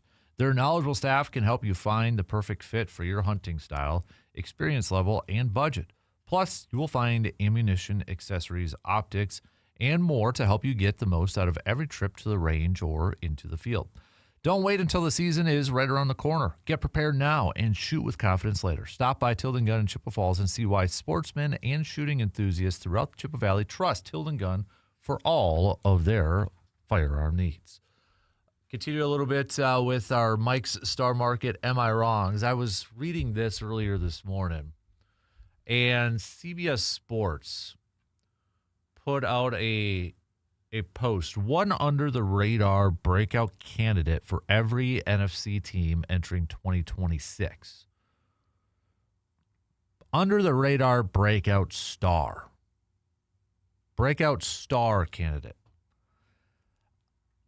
And the Packers' pick was Christian Watson. Says here, the Packers are certainly expecting a star turn for Christian Watson, judging by the 4-year, $110.5 million extension the talented game-breaking wide receiver got last week. Watson has never surpassed 41 catches or 620 receiving yards in a season, and he has an injury history, but the Packers have cleared the way for him to break out, seemingly always rotating their wide receivers. Green Bay let Romeo Doubs leave in free agency and traded away Dontavian Wicks. Watson's 2.54 yards per route run in 2025 was 6th out of 293 players who ran at least 100 routes. If he carries that efficiency into a larger role, he is a surefire star. I get why they picked him. I don't know if I like the word breakout, though, in front of it. Am I wrong? I don't know if breakout is the right word to describe this for Christian Watson. Again, I get okay, you add in star, so maybe I'm nitpicking this just a little bit, and honestly, I'm probably nitpicking this. But I guess when you put breakout in front of something, I'm thinking about, okay, under the radar type of player. And I don't consider Christian Watson an under the radar player.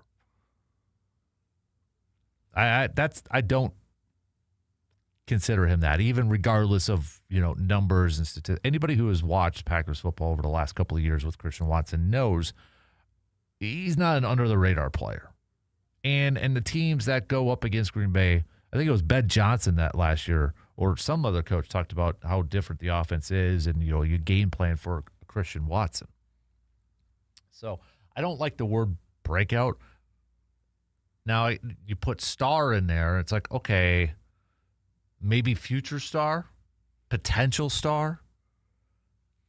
I guess when I think about a breakout player for Green, I might go almost a little Edgerrin Cooper for breakout star candidate for Green Bay, entering his 3rd year now. I think he's got all the talent in the world. His rookie year made a lot of good plays. Last year, his sophomore year, was solid. But I think am I wrong to change that pick and say I think a breakout star candidate is Edgerrin Cooper? That's who I'm going to go with, because I don't think I would put Christian Watson as breakout candidate. And I don't know. I could go back and forth on this thing, but if I had to pick one of anybody else, am I wrong for picking Edgerrin Cooper? I just feel with Edgerrin Cooper, now paired up with Zaire Franklin, I'm really curious to see the type of role that Edgerrin Cooper is going to have in this Jonathan Gannon defense.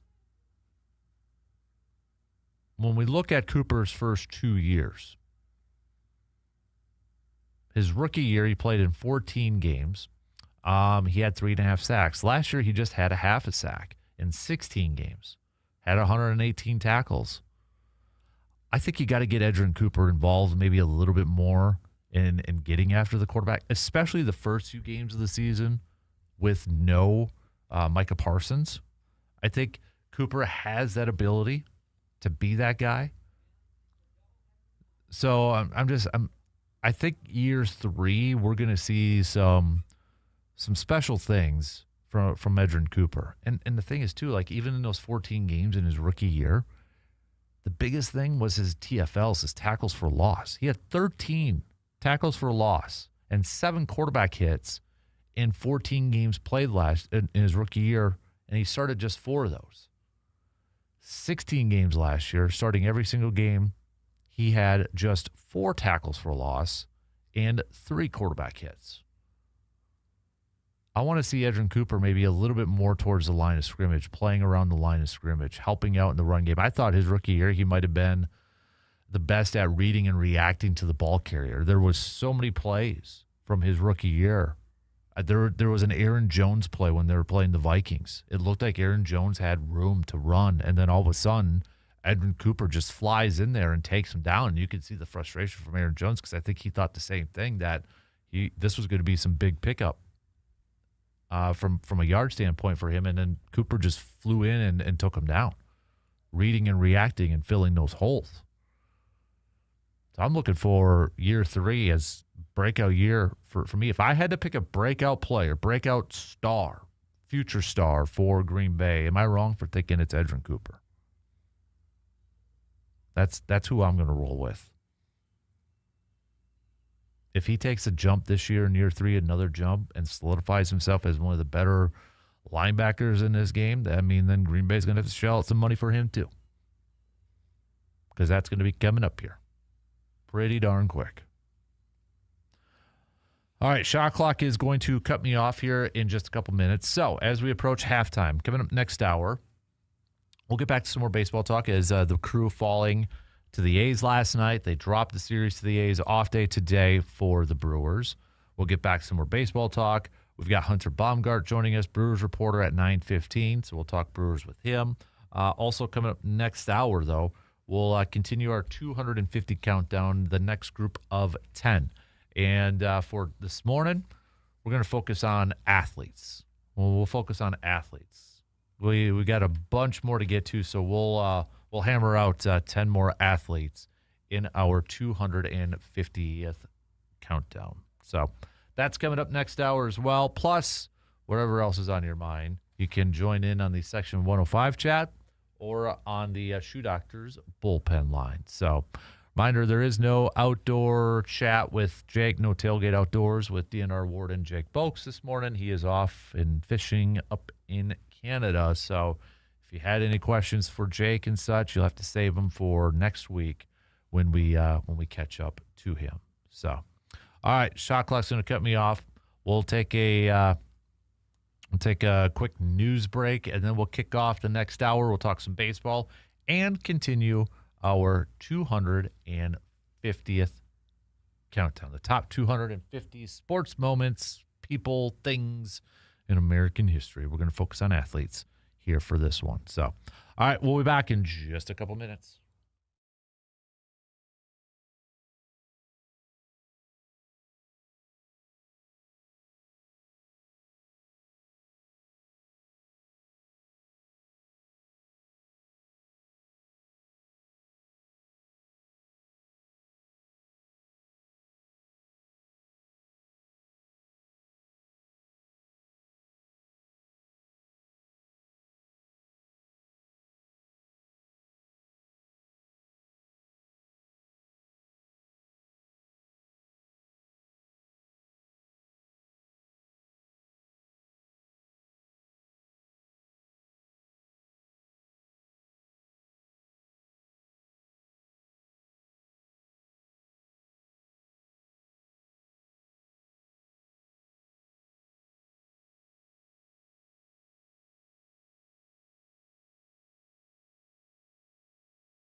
All right, halftime is over with, and we are on to the third quarter here this morning. Thanks for hanging out with us and making us a part of your start here this fine Thursday morning of June 11th. Quick note again, just another reminder here this morning. The Eau Claire Express will have a doubleheader today after getting rained out yesterday against the Badlands Big Sticks. So for our tailgate Thursday, we're going to be there a little bit earlier.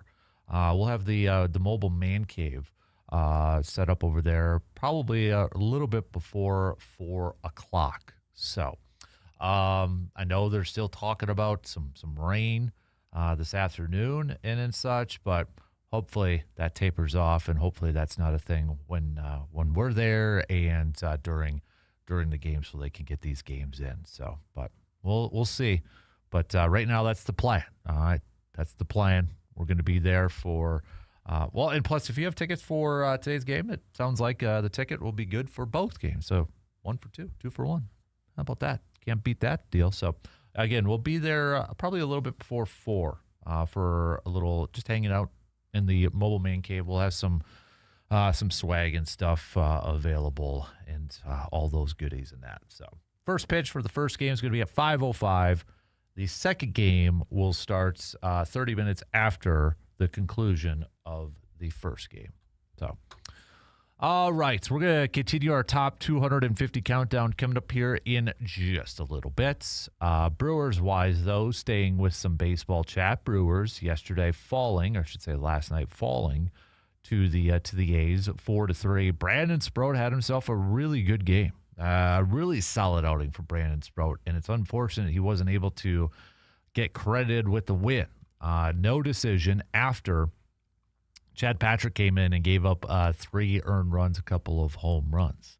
But Brandon Sproat, for a guy who's maybe kind of hovering on that line of whether he's going to remain to be a starter or not, he can take this game and say, okay, how do I replicate this? What do I got to do now to kind of pitch like this every single outing? Because if he goes out there and he pitches 6 innings and only gives up 4 hits and 1 earned run, and his pitch count after 6 innings is 68, not only would the Brewers take that, a lot of teams would take those numbers.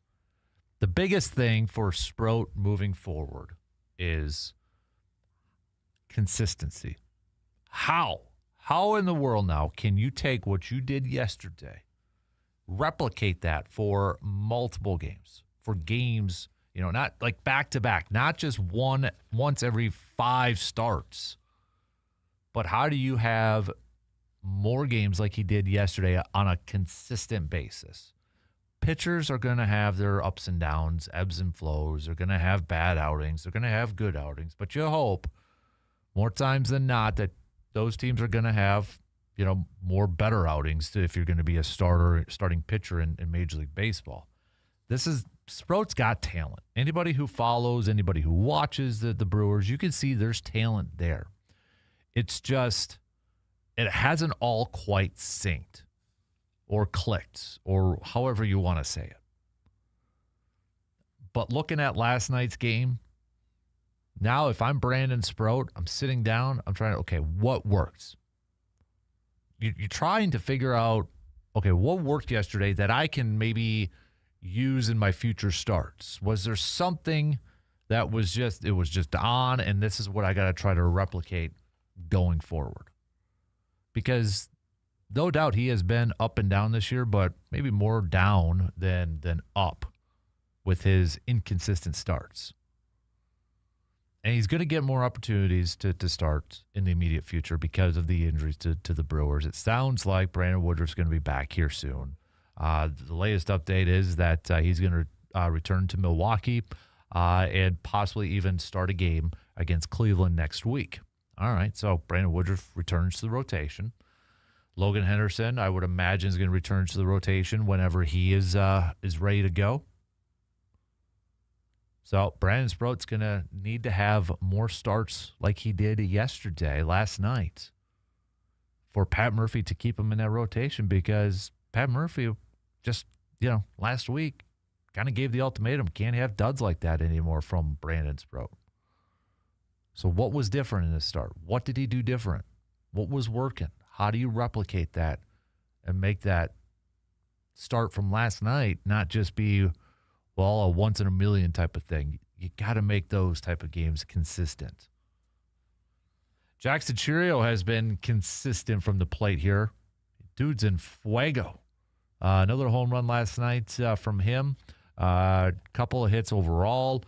304 batting average so far this season with an 872 OPS. He had a bomb to center field that, sorry to the camera, that it busted. But Jackson Churio has been hitting very, very well from the plate so far here for the Crew. When you really kind of break it down in terms of what he has done, his last 35 at-bats, he's hitting .343, slugging .743, and an on-base of a .368. 4 home runs. Expanded a little bit further, you're looking at 62 at-bats with a .323 average, .394 on-base, and a .629 slugging. Jackson is swinging a hot bat. You know who else is swinging still a hot bat? It's Mr. Vaughn, who also collected a couple hits and got the scoring going early for the Brewers yesterday.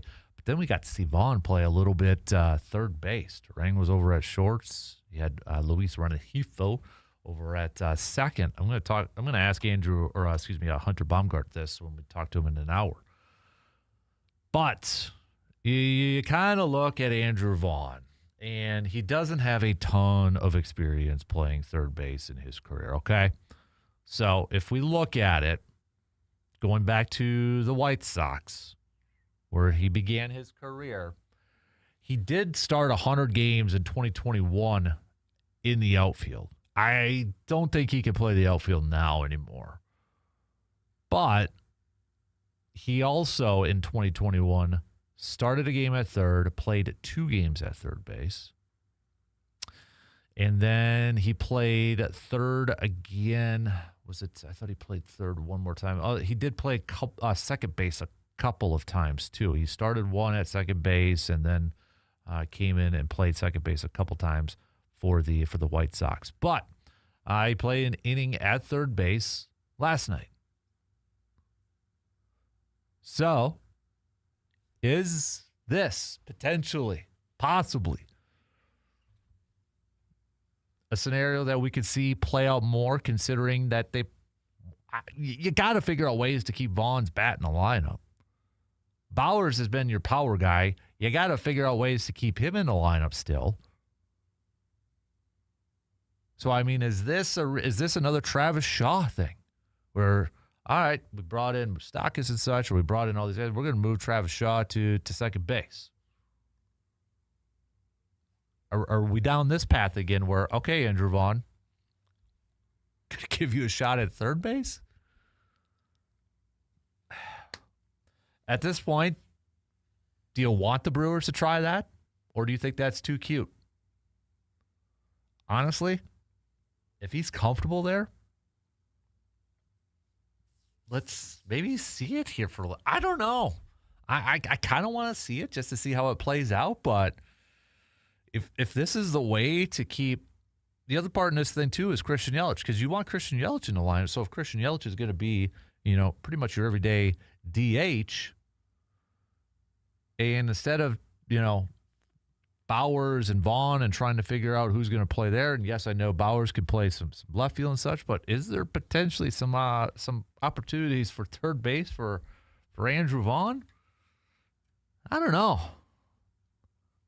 We'll see. They did try Sal Frelick a couple of years ago, and, well, that was didn't last very long in spring training. Brawny at first, too. Maybe. Something to kind of watch, I guess. All right. Let's take a quick break, and then we'll continue our 250 countdown. We're going to focus on some athletes for today's group of 10.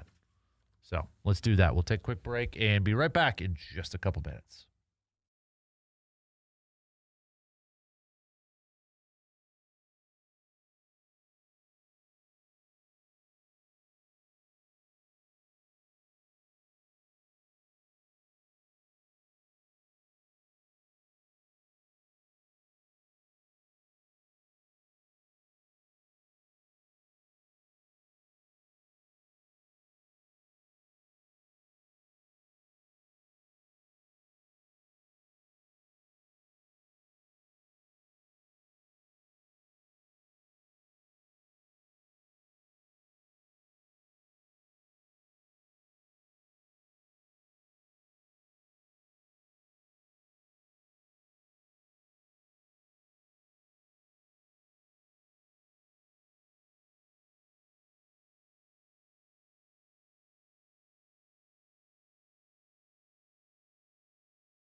Summer is here, and that means it is the perfect time to give your home a fresh new look with Carpet City Flooring Center in Eau Claire. Whether you are updating a family room, finishing a basement, refreshing a bedroom, or finally tackling that remodeling project that you've been putting off, Carpet City Flooring Center has the flooring options that you are looking for. From beautiful hardwood, from beautiful luxury vinyl planks that look like hardwood, to carpet, tile, and more, you'll find quality products and expert guidance every single step of the way.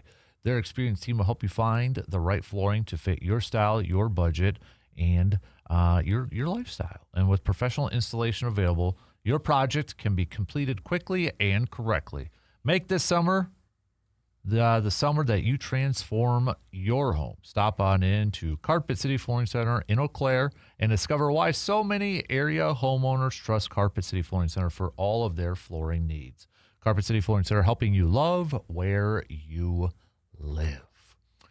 Okay, let's do this. Bring this up.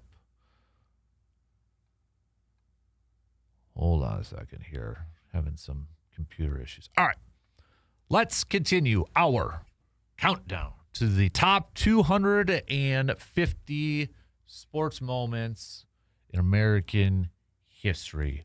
We have dabbled into coaching. We have dabbled into games. We have dabbled into plays or moments and athletes. And we're going to continue to take a look at some of the athletes where it is, in my opinion, all right, this is just my opinion. It's a list that I came up with on my own, that I feel you cannot tell the history of American sports without mentioning these people, these things, these games, these plays. Am I going to miss some? Yep, it's going to happen. Are we going to have differences in 250? Yep. But the beauty thing about sports in that, it's a good conversation. It's a good bantering thing to have. If you've missed any of the previous groups of 10, you can check them out. All available on the Man Cave podcast, wherever you listen to your podcasts. So, without further ado, like I mentioned, I'm gonna focus on some athletes because we've got quite a few athletes to get to here. So, I'm gonna try to mix it up, but it looks like maybe a little baseball heavy, but that's okay because we got to get through all these at some point, right? Let's start off with Hank Aaron. So Hank Aaron, obviously Eau Claire, Chippewa Valley, Wisconsin. Hank Aaron has a special place in a lot of people's hearts. The Eau Claire connection, and obviously with the Milwaukee Braves, and then later on with the Brewers and that. So Hank Aaron, one of the best players of all time, a 25-time All-Star. You're talking from 1955 to 1975. Won that World Series in 57. A little surprising, it was only an MVP once in 57. But we know Hank Aaron because of home runs. 755 career home runs. Broke the record 715. Anybody who knows the history of what that meant in that time period, it's instrumental. It's legendary.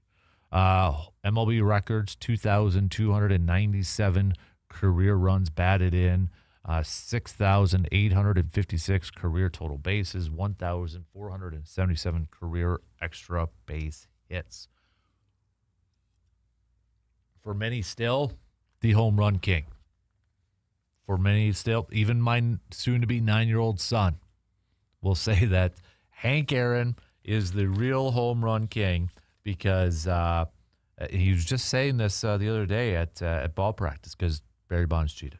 But we're going to get to Barry Bonds here in a second. I think you got to mention him on here too. But, I mean, one of the most stand-up athletes of all time, one of the most dominant athletes in the sport of baseball.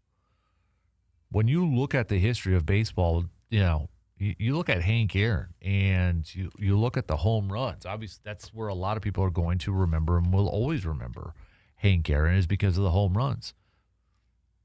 It was an incredibly big deal.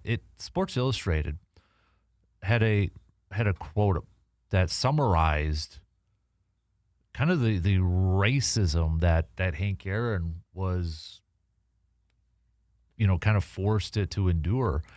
Quote, is this to be the year in which Aaron, at the age of 39, takes a moonwalk above one of the most hallowed individual records in American sport? Or will it be remembered as a season in which Aaron, the most dignified of athletes, was besieged with hate mail and trapped by the cobwebs and goblins that lurk in baseball's attic?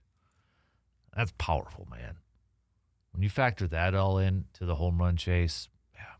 And I know I mentioned it earlier too, but one of the most iconic images in sports is when he does hit that home run and the trot around the bases and the fans and such. It's such a cool thing.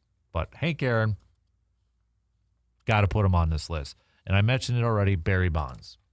You have to put Barry Bonds because you cannot, regardless of how you feel about Barry Bonds, you cannot tell the story, the history of Major League Baseball without mentioning Barry Bonds, the good and the bad.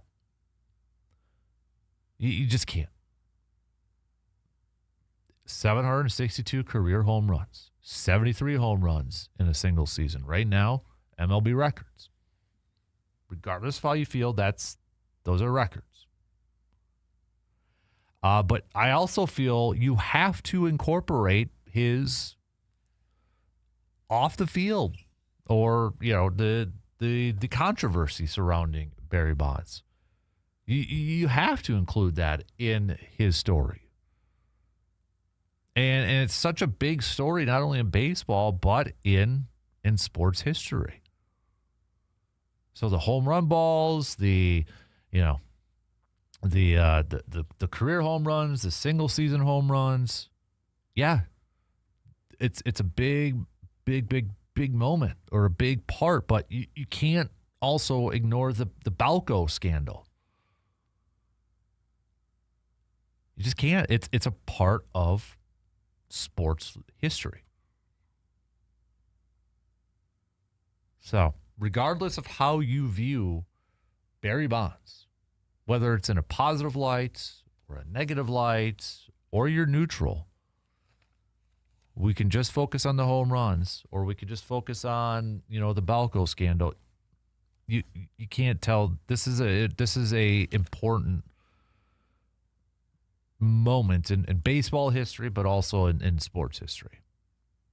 So that's why Barry Bonds is on there. Not just because of the records, but you do have to put in his scandal on there too. Was he using performance-enhancing stuff? I think a lot of people assume that.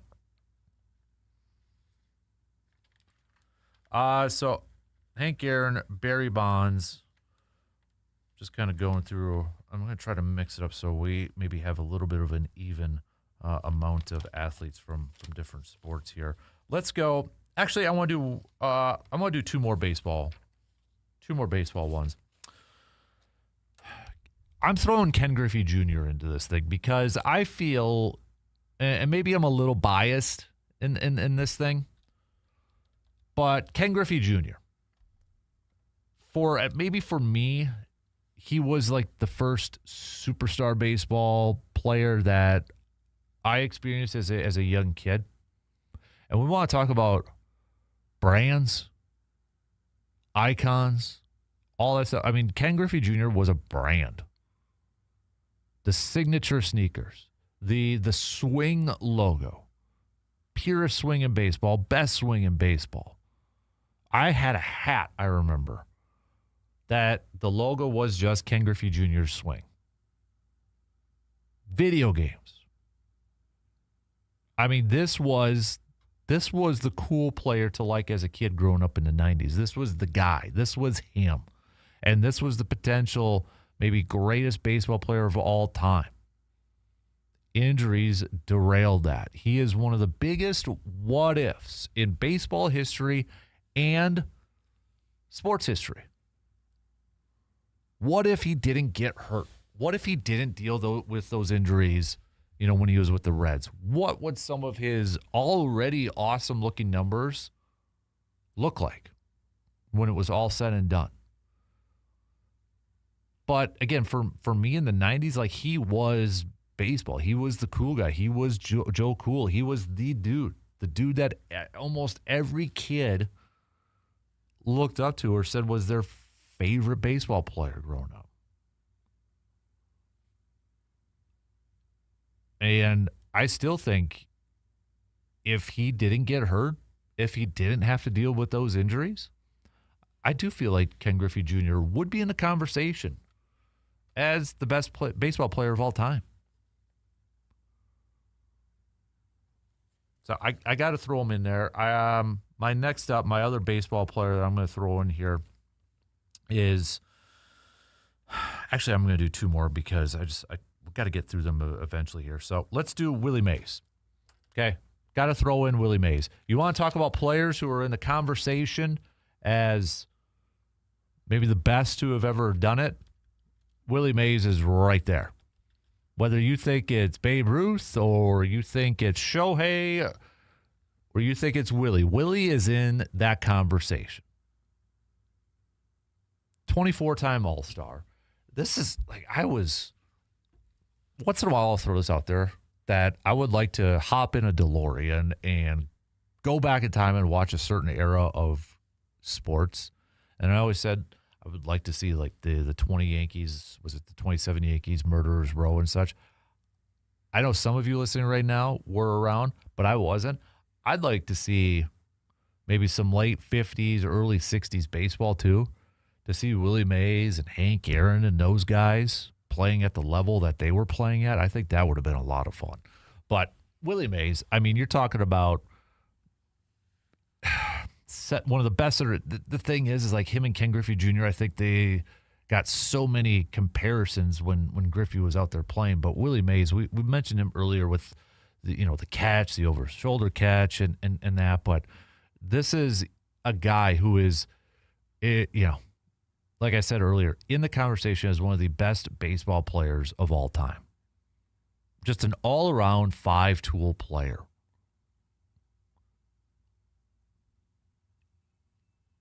He got two-time MVP. He was a World Series champion. And, yeah, again, baseball is full of legends, iconic players. And if you're going to tell the story about baseball, you got to include Willie Mays into this thing. He began his career in the Negro Leagues, playing for the Birmingham Black Barons, and then Major League Baseball, one of the best to have ever played, easily, no question about it. My final baseball player for just today, Lou Gehrig. One of the best players, too, of all time. Easily one of the best players of all time. But I think now for younger fans, when they hear Lou Gehrig, they hear his name because of Lou Gehrig's disease. But Lou Gehrig, when he played, and this is something over the years that, like, I read a Lou Gehrig book just a couple of years ago, and I don't know why. It's just something about, the more I kept hearing about Lou Gehrig, and I think it was, around Lou Gehrig's day and such, like, I want to know more about this guy, because it always kind of, I don't know if intrigued is the right word, but it always kind of made me think this is a guy that started so many games in a row, was the Iron Man, right? Iron Horse. Had all those consecutive games started. Was one of the greatest baseball players of all time. And his career is cut short because of this awful disease of ALS. Like, it just, something about that, I couldn't fathom. Like, what was going through his mind, and just you have a guy that never missed a game. Never missed a game. And he passes away at the age of 37 to a disease that just wreaks havoc on your body. And it's mind-blowing for me to still even think about it. This guy, the Iron Horse, that's what he passed away from at the age of 37. Now, a lot of people will remember the, luckiest man on the face of the earth when he delivered his speech on July 4th of 1939. He's iconic and legendary for both his play on the field, but also we have to acknowledge too ALS, Lou Gehrig's disease, Lou Gehrig's Day. You have to. If you don't know a little bit of the background of Lou Gehrig and his upbringing and such, do yourself a favor and kind of look it up. I was intrigued about it from, I don't know why, again, it was just a couple of years ago, and it's like, man, I want to know more. I want to learn more about Lou Gehrig. All right, so that's what, 5 we've done so far. Willie, Lou, Ken Griffey, Barry, Hank Aaron. So let's switch it up here. Let's do some football. A couple football players here. Jerry Rice. When you talk about one of the best players in NFL history, Jerry Rice is there. And for a lot of people, Jerry Rice might still be number one. I remember in 2010 when the NFL Network did a top 100 NFL players of all time. Jerry Rice was number one. And I feel like Jerry Rice's numbers are not going to be broken, at least in my lifetime. I don't think they're going to be broken. I don't think his career receiving touchdowns of 197 are going to be broken. I don't think his career receiving yards of nearly 23,000 is going to be broken. I mean, there are so many records that Jerry Rice has that I don't think are going to be broken, at least during my lifetime.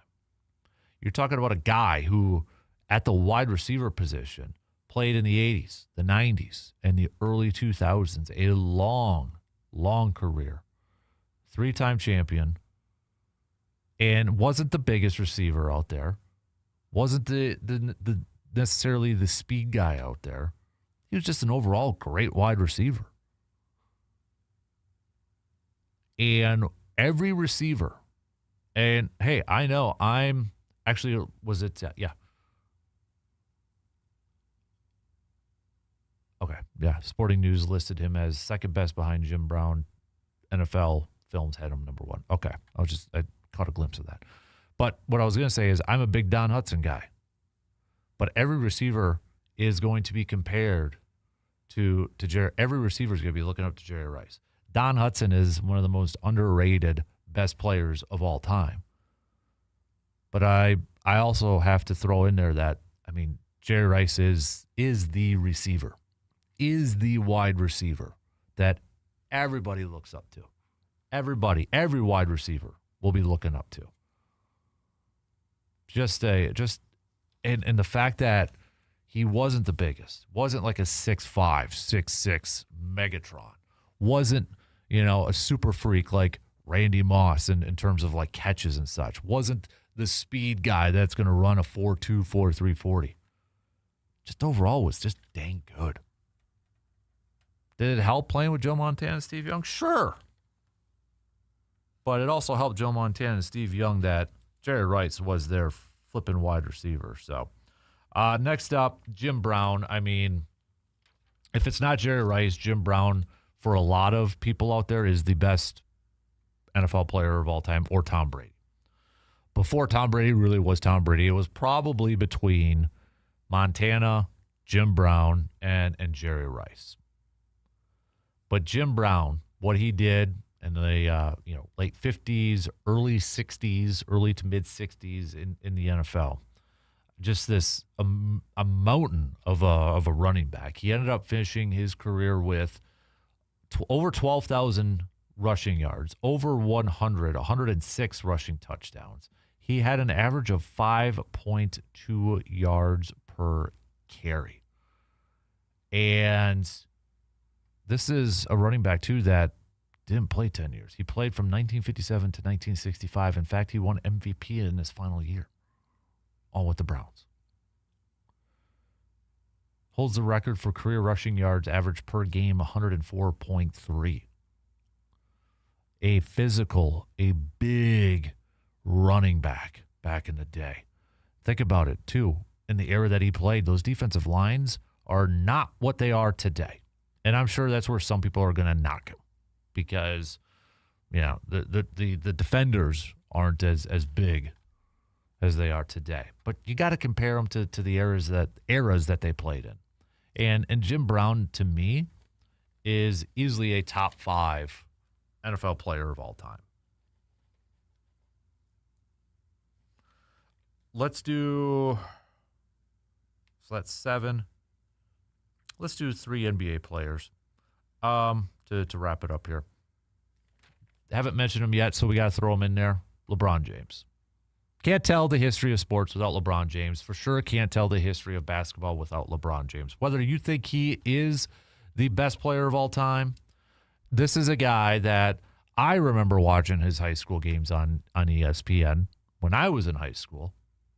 This is a guy that I can't name another athlete. There's probably some, but in terms of this level that had all this hype in his high school year and has lived up to it or maybe even surpassed that hype. I've gone back and forth on LeBron and where I have him on my all-time rankings list, but dude is a great player. Regardless if you have him in your all-time starting 5, whether you think he is the best of all time or not, he is a fantastic player. And he is one of the best that we have ever seen in the NFL or in the NBA. He's got the scoring record. I don't know if that's going to be broken. I mean, just the longevity of his career and the immediate impact that he had coming right out of high school too. It's rare. It's very rare. Again, iconic, legendary, outside the court or off the court too. LeBron James is right there. And speaking of scoring records, I mean, Kareem, Lou Alcindor. This was a guy who was dominating at the college ranks at UCLA. The Bucks draft him number 1. He gets them a championship then. Finishes off his career with the Lakers, pairing up with Magic, Showtime, and such. You're talking about, for the longest time, he was the scoring leader. He is the only guy that's got 6 MVPs in the association. Probably the best scoring center of all time. The skyhook is one of the most legendary plays or shots, whatever you want to call it. I think even if you were a kid, I did. You tried the skyhook, whether it was at basketball practice and the coach would yell at you, or you're doing it in your driveway, doing it in your backyard.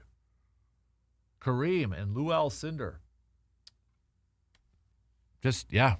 You got to put him on there. And I think he's in the top 5, possibly running for best NBA players of all time. Some people have him right behind Jordan. When you do your all-time starting 5, he's one of the most popular centers in that pick. Kareem, man. And then we'll wrap it up with staying with big men, but Bill Russell. I mean, maybe the greatest winner of all time in the NBA with those Celtics teams. 11-time champion. I don't think we're going to see, again, I'll say it in my lifetime, but I don't think we're going to see another NBA player get 11 championships and go on that run like the Celtics did from 59 to 66. The thing for me, for Bill Russell, though, that really stands out, whether I've seen 6'9", I've seen 6'10", but he had to go up against the likes of a Wilt Chamberlain and that. The fact that he was still able to do what he was able to do, whether it was rebounds and such. He wasn't the biggest scorer. I mean, he only averaged 15.1 points per game, but the guy averaged 22.5 rebounds per game, for crying out loud. He is the ultimate winner. Isn't that what it all matters in the end? Championships, wins, trophies. That's at this level. That's what it. When you talk about legacies, this is it, right? 5-time MVP. Just a remarkable career filled with championships, filled with rings. on one of the most dominating runs in sports history, on one of the most dominating dynasties of all time in sports history. Got to talk about Bill Russell. You got to throw him in here when you talk about the top 250. All right, so that's our next group of 10. We'll do another 10 to wrap up. And, we'll do another 10 tomorrow to wrap up the week here, too. So, all right, we got to take a quick break. I went a little long, but that's okay. We got to play a little catch-up. We'll be right back after these few words.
Looking for the perfect summer hangout? Well, then you need to make your way on over to the VFW Post 305 in Eau Claire. Enjoy some beautiful views overlooking the river, some great food, some cold beverages, and some of the best live music that you will find anywhere in the Chippewa Valley.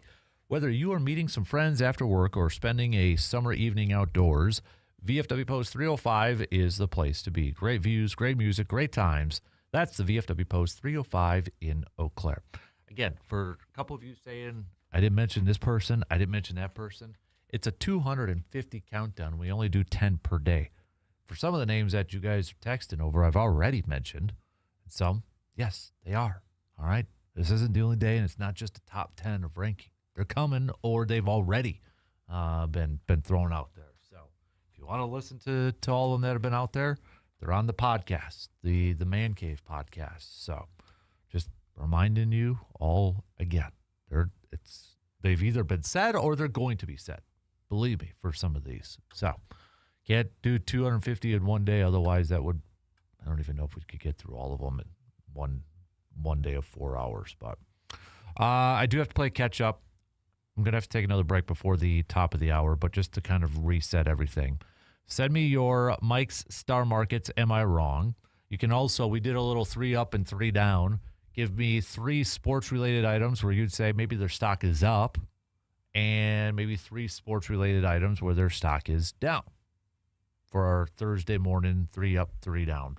Coming up in about 25 minutes, 9:15 this morning, we'll talk some more Brewers with Brewers reporter Hunter Baumgart. He'll be joining us again and kind of recapping the series against the A's, looking ahead to the Phillies, and all that good stuff. So we'll catch up with Hunter here at about 9:15 this morning to continue our Brewers chat with him. So a couple texts to get to. We have Sam saying, is this Sorsby situation the final pin to fall to get the NCAA to finally put some rules on NIL, transfer portal, and payment on players? Can we finally get this under control? Salary caps, transfer limitations, and outside donors' money limitations needs to be put in place. I don't know, man. I just feel like now if people don't like it, they're just going to go to court and do something about it too. So another text, the product of college football has gone drastically down. You have few teams that dominate with talent and money, and a vast majority who cannot compete anymore. Why even bother if you are a group of 5 school and know that 30% of your players are leaving in December? And this is hurting the NFL also. You have many kids coming into the league with this feeling of entitlement, and who can blame them? Many are multimillionaires before they are even a rookie. All right, good text. Keep those coming. 715-830-1912 on that Shoe Doctors bullpen line. Or again, you can join in on the Section 105 chat room. We got to take our final break for the third quarter as we start to wrap up the third hour. So we'll do that right now. We'll be right back after these few words.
Summer road trips create some great memories, but sometimes accidents happen. If a fender bender puts a dent in your plans, just trust Superior Auto Body in Eau Claire to get your vehicle looking like new again. Their experienced team provides quality collision repair and attention to detail that helps restore your vehicle and your peace of mind. So when life bumps into your vehicle, count on Superior Auto Body in Eau Claire, our official Backyard Dreams partners. All right, we only got a couple minutes left to the top of the hour. So, again, we'll chat some more Brewers coming up in the next hour. Hunter's going to be joining us, so it'll be good to catch up again with Hunter on the latest surrounding the Brewer crew and such as we get set for this 3-game series taking on the Phillies starting tomorrow. Jacob Mizorowski is going to get the start tomorrow. Then it's Shane Drowan, and then it's Kyle Harrison. So that's how the starters have been announced. Starting pitchers have been announced for the Brew Crew. So don't get the Jacob Mizorowski versus Christopher Sanchez game. We won't get that, but Phillies definitely are playing way better than what they began the season off. They are now 37-31. They're coming off of a 7-4 victory against the Blue Jays yesterday. It's a big-time lineup with some hitters, with Schwarber, Harper, and that. So it'll be fun to see the Miz going up against that lineup. Even Kyle Harrison, too. We'll see what Shane Drowan can do, but this will be a good test for these Brewers pitchers, going up against these Phillies hitters, especially towards the top there. So, but we'll talk some Brewers, and we'll talk a little bit about that with Hunter coming up in about, let's say, 15 minutes or so. You can continue to send over your Mike's Star Markets. Am I wrong? Give me a sports opinion, sports take, where you would say, am I wrong? Am I wrong for this? Am I wrong for that? Am I wrong for thinking this? What you got? All right, best ones we'll read up on the air. So, all right, shot clock is going to cut me off. So we got news updates, and then we'll kick off the fourth quarter, the fourth hour on this Thursday morning, the final hour. Coming up after these really quick words.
All right, here we go. The final hour is kicking off right now on this Thursday morning of June 11th. Thanks for hanging out with us and, participating and just making us a part of your start here. We're going to talk some Brewers with Hunter Baumgart, Brewers reporter, coming up in about 10 minutes or so. Brewers falling last night to the A's, and now off day today. Brewers will be back at home for a 3-game series with the Phillies starting tomorrow. It is a Mike's Star Market, Am I Wrong Thursday, so give me your sports opinions, your sports takes, where you'd be like, dude, am I wrong? Am I wrong for thinking this? Am I wrong for saying that? Keep it clean. Keep it sports-related. Also, it's a 3 up, 3 down Thursday. Give me 3 things in the sports world that are up, in your opinion, 3 things that are down. We've got, Mike says, 3 down, Brewers injuries, pitching, Texas Tech football, Spurs, gifting victories to the next. Hey, those were my 3 too for down. 3 up, Brewers bats, state baseball and softball, and your top 250. I really enjoy that segment every day. It brings back memories of the greatness each player or moment provided. Well, thanks, Mike. I appreciate that. I hope you all do. So just kind of wanted to do something like that for the 250th. Everybody's kind of doing something for a 250th birthday for America, and I wanted to do a sports version of that. And I thought, why not do a countdown of mixture of plays, games, teams, players, coaches. So yeah, I hope everybody else does too. So thanks, Mike, for the kind words. Appreciate that. Where are we at here? So we did talk a little green and gold and did talk a little Tucker Kraft in the first hour, but second hour, Tucker Kraft talked a little bit with the media yesterday, and he thinks he's going to be ready to go. No pitch count for week 1 of the NFL season. So we kind of threw out an informal poll question to everybody out there. Do you believe that Tucker Kraft right now is a top 5 wide receiver or tight end? Man, I'm mixing up some words. Do you believe that Tucker Kraft is a top 5 tight end in the NFL right now? Top 5. Who would you throw in there with him? Or if you don't think he is, then who is the tight ends that you would put ahead of Tucker Kraft? You got a Brock Bowers. You got a George Kittle. You throw Travis Kelce in there. McBride. Kyle Pitts. Who would you throw in there in that top 5 along with Tucker Kraft, or maybe ahead of Tucker Kraft if you don't think he's top 5? A majority of you, I'd say, if I was just kind of looking at some of the messages and just doing a quick ad and average and such, it looks like 87%. I know it's kind of random. I should have just said like 85, but 87% of you, 87% of you saying that you do think he is a top 5 tight end. So keep those picks coming if you'd like to throw your 2 cents in and send them on over either to that Shoe Doctor's bullpen line or on the Section 105 chat room on our video stream. So we've got Jeremy. It says Tucker Kraft is number 4 to me, behind Bowers, McBride, and George Kittle. I do think Tucker Kraft, I know there's been some talk out there from NFL insiders and analysts that he could reset the tight end market, and I think that very well could be the case. I think, it's all about the market, and when you look at some of the tight end numbers and you look at the contract numbers, so here, let me bring these up again. I did in the second hour, but let me bring them up here. Just so if we look at tight end contracts, if we do average, George Kittle's number 1 at 19.1, Trey McBride 19. TJ Hawkinson's at 16.5. Kyle Pitts, a little over 15. Okay, so that's average. How about total guaranteed? Total guaranteed is Trey McBride at 43. TJ is at 40.2. And then George Kittle, 35. Cole Kmet, 32.8. Those are the what you're kind of looking for. Contract value-wise, it's George Kittle a little ahead of Trey McBride, 76.4 compared to 76, and then TJ's 66. I wouldn't be surprised if we get a 4-year, let's say, $80 million deal for Tucker Kraft with a total guarantee of like 44. That's kind of where I think you look at the George Kittle contract, you look at the Trey McBride contract, and I'm sure that's where Tucker Kraft's representatives, people are looking at as kind of the starting point, or that's where they're looking at for those numbers. So it wouldn't surprise me anymore to see if Tucker goes past those guys in terms of overall value and guaranteed money. But I think Brock Bowers, then, when his time is up for a contract, 'cause I think he's just entering his third year, so he can't negotiate a new contract yet. But if there was a tight end that is not named Tucker Kraft that could reset the tight end market, if Brock Bowers continues to play at a high level, it's probably going to be him. It's probably going to be that guy. So, but we'll see. We'll see how it goes. All right, well, let's take a quick break, and let's talk some more Brewers. Let's bring in Hunter, shall we? We'll take a quick break, and we'll chat with Mr. Hunter Baumgart coming up after these few words.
Just another quick reminder that tonight's Eau Claire Express game is a doubleheader after being rained out last night against the Badlands of Big Sticks. So first game is going to be at 5:05. The second game will get underway 30 minutes after the conclusion of the first game. So we'll do our Tailgate Thursday event.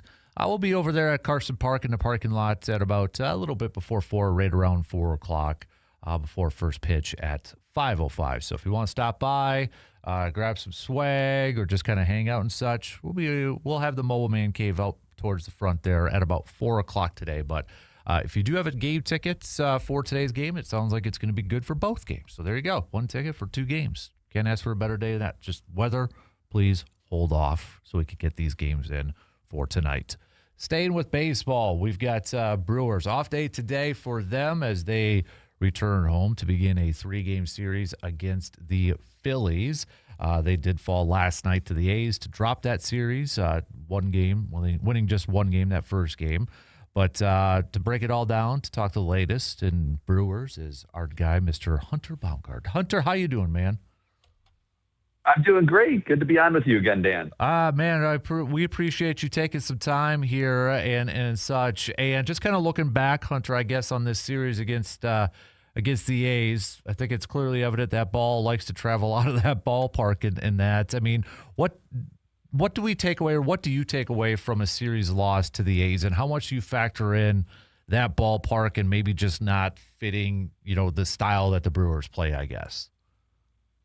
Yeah, I think that's a really good point. I think obviously the ballpark is conducive to home runs. We saw that especially in the first game, a little bit less in the second game, and even to a lesser extent last night. But overall, you put those teams in a AAA park, at 2,000 feet of elevation, not as high as Coors Field, but still you've got elevation, you've got the dry heat, and you got the wind blowing out. That's going to be conducive to a lot of home runs. And there were simply pop-ups to the outfield that got outs just because they just kept carrying. And you also add in that I was comparing the kind of where the fences are compared to a Coors Field, right? Because that's really the only field in baseball you can compare it to because of the elevation. And so that Las Vegas ballpark is about 10 feet shorter in left, right, center, just kind of overall. To hit a home run, you have to hit it 10 less feet. So you do, and that's a significant amount. I mean, you think about how many balls are hit to the warning track, or maybe 10 feet away from being a home run. Well, those are home runs in that park. And then you add in the elevation and the conditions and everything, and that's why you saw a lot of those home runs over the 3 games. And as we know, the Brewers are not prolific in hitting home runs. So it didn't really play into their hands. The good thing was it felt like they were never out of it, because one swing could put it over the fence, even if it was just a fly ball in every other park in baseball. But I think overall, I don't take a lot from it just because of the wild and wacky conditions. I think obviously you don't like to lose, and they counted as wins and losses. So if the games are going to count, you're going to kind of criticize them and see what you have to do. I think a couple of things were positive. For sure, Brandon Sproat was probably the best part of the series, other than getting the win on Monday night. But Brandon Sproat going 6 innings of 1-run ball last night was really key to kind of get him to bounce back, especially in those conditions. But otherwise, Robert Gasser and Kyle Harrison start, I don't know what to put into it. I mean, Kyle Harrison's, I don't think, you take him out of that ballpark, I don't know if he gives up 8 runs and 2 1/3 all season long. So it's a really weird way to look at the stats now from now on, because you almost have to throw those starts out for Gasser and Harrison. But I am eager to see how these guys bounce back, and maybe what they took away, because you can probably learn at least something from a start going the way that it did. You mentioned Brandon Sproat and, the performance he had last night, coming kind of off the heels of Pat Murphy earlier on, was it last week or so, kind of calling out his performance and saying, hey, we're not a rebuilding team here. We can't have duds, like that and such. Is Sproat's biggest thing now, because I think it's clear that we've seen he's got stuff, he's got talent, but is the biggest thing that he needs to figure out is just the consistency and start to kind of stack that success and have consistent games like he did last night? Totally. And it's stacking success. It's efficiency as well. I mean, he said after that same start in Houston when Pat Murphy said that we can't handle many duds like this. Brandon Sproat said to reporters after that game, like, he's like, I got to focus on just getting through 5 innings at this point. Well, he did that the last 2 starts after that start. In Colorado, he went 5 innings, allowed 3 runs. And then last night goes 6 innings, allowed 1 run. He could have probably went, further into the game, but you had an off day today and you had your guys ready in the bullpen. Trevor McGill hadn't thrown since Friday.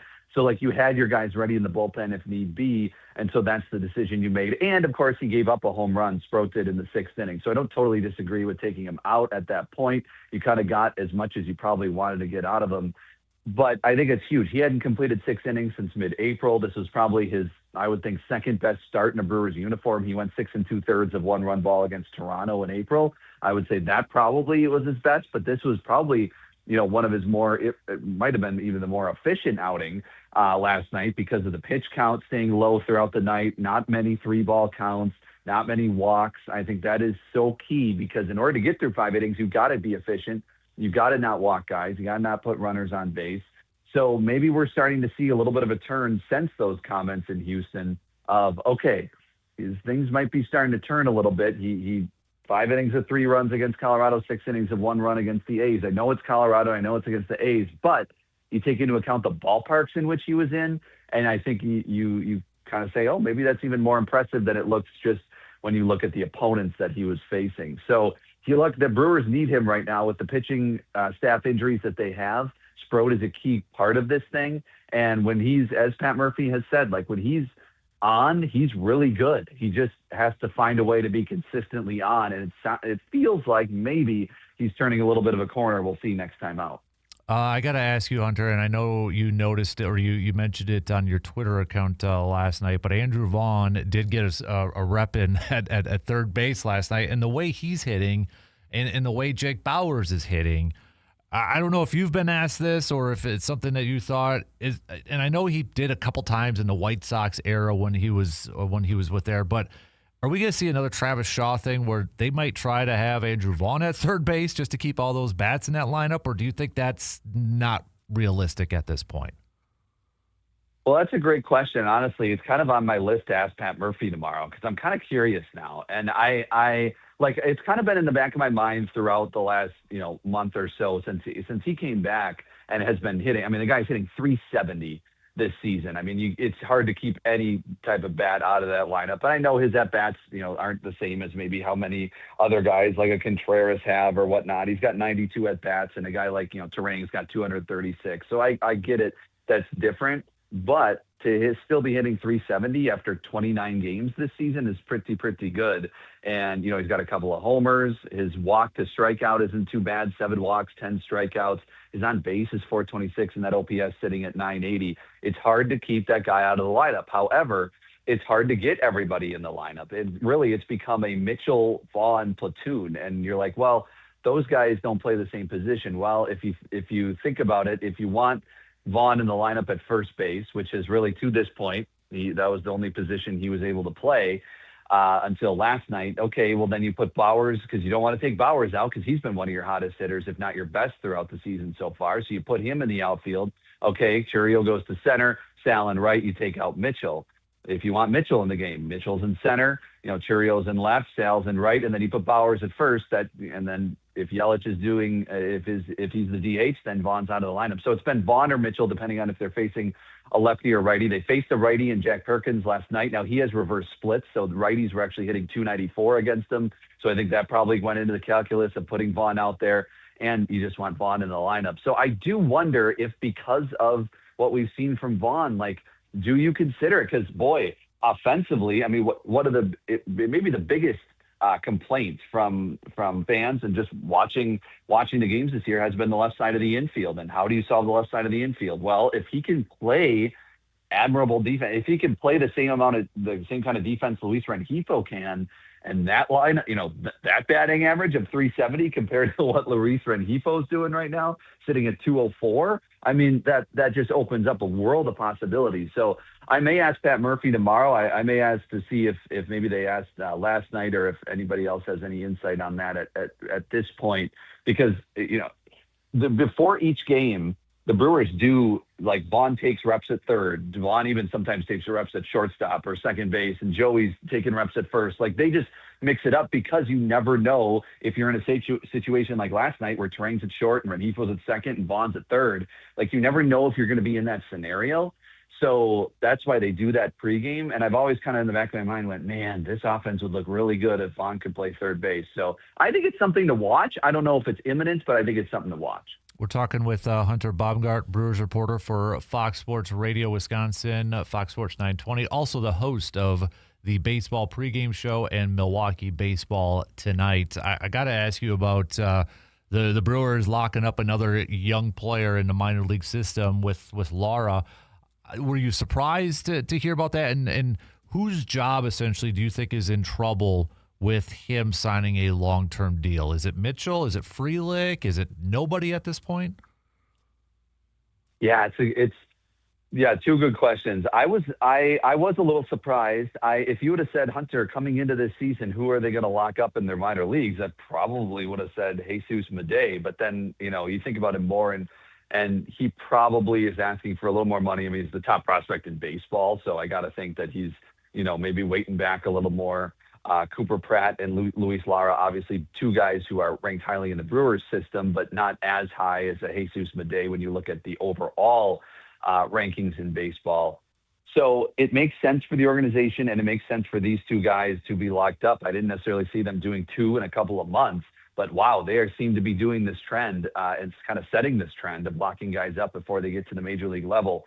So with Luis Lara's job, I am interested because, and I was getting some questions on my show last night, okay, Blake Perkins is not doing well at the major league level. Can we put Luis Lara in there? And it's from what Pat Murphy has said this year and what the Brewers have said, they want these guys to play consistently if they come to the major league level. So if Luis Lara is called up and gets into a game a week, they don't want that. They want him to keep getting consistent at bats, especially because now they paid him. So now you have that, guaranteed $31 million with incentives. It could be up over 70 over these, 7 years, and the 3 club options on the backside. You want this guy to continue to get consistent at bats. And right now, Frelick's heating up a little bit. Mitchell has been pretty good over the last month or so. Obviously, you're not doing anything with Churio. So I don't know where he fits at the moment. If there's an injury or something, and obviously with Mitchell's injury history, you want a guy who can step in. They don't have a ton of depth in the outfield when you look at the entire minor league system, especially when you compare it to the infield and what they have, in the middle infield and even third base and first base with guys like Brock Wilken and Andrew Fisher, et cetera. You have that infield. There's a lot of depth there. But the outfield doesn't necessarily have that. So it makes sense for them to do that. Now, Mitchell has 2 years of control left. Frelick has 3. So you're still a ways away from them being free agents. However, maybe it makes them a little more expendable if you feel you want to make a move at some point. I don't think anyone's job is in imminent danger, but I think it does put them a little on notice that, okay, we have a guy who we believe in, who's hitting .338 in Nashville, through, however, 50-some games this season with 7 home runs. The power has come, and he's one of the best outfielders in all of the minor leagues. So, I think it kind of puts him a little bit on notice. I don't think it's an urgent thing for those guys. But, keep an eye out as far as, over not even just the next month, but into next year and the years after that. So Brewers have the off day today. They return home tomorrow against the Phillies, which I think we can all agree the Phillies are a different team now since the beginning part of the season. They're playing a lot better. We don't get the Miz versus Sanchez game, but Miz will start tomorrow, and I think it was Sanchez on Sunday, I believe I saw. But you look at the Phillies, and then after that, it's the Guardians. And then after that, it's the Braves. And then you throw the Reds and Cubs in there to round out the end of the month of June.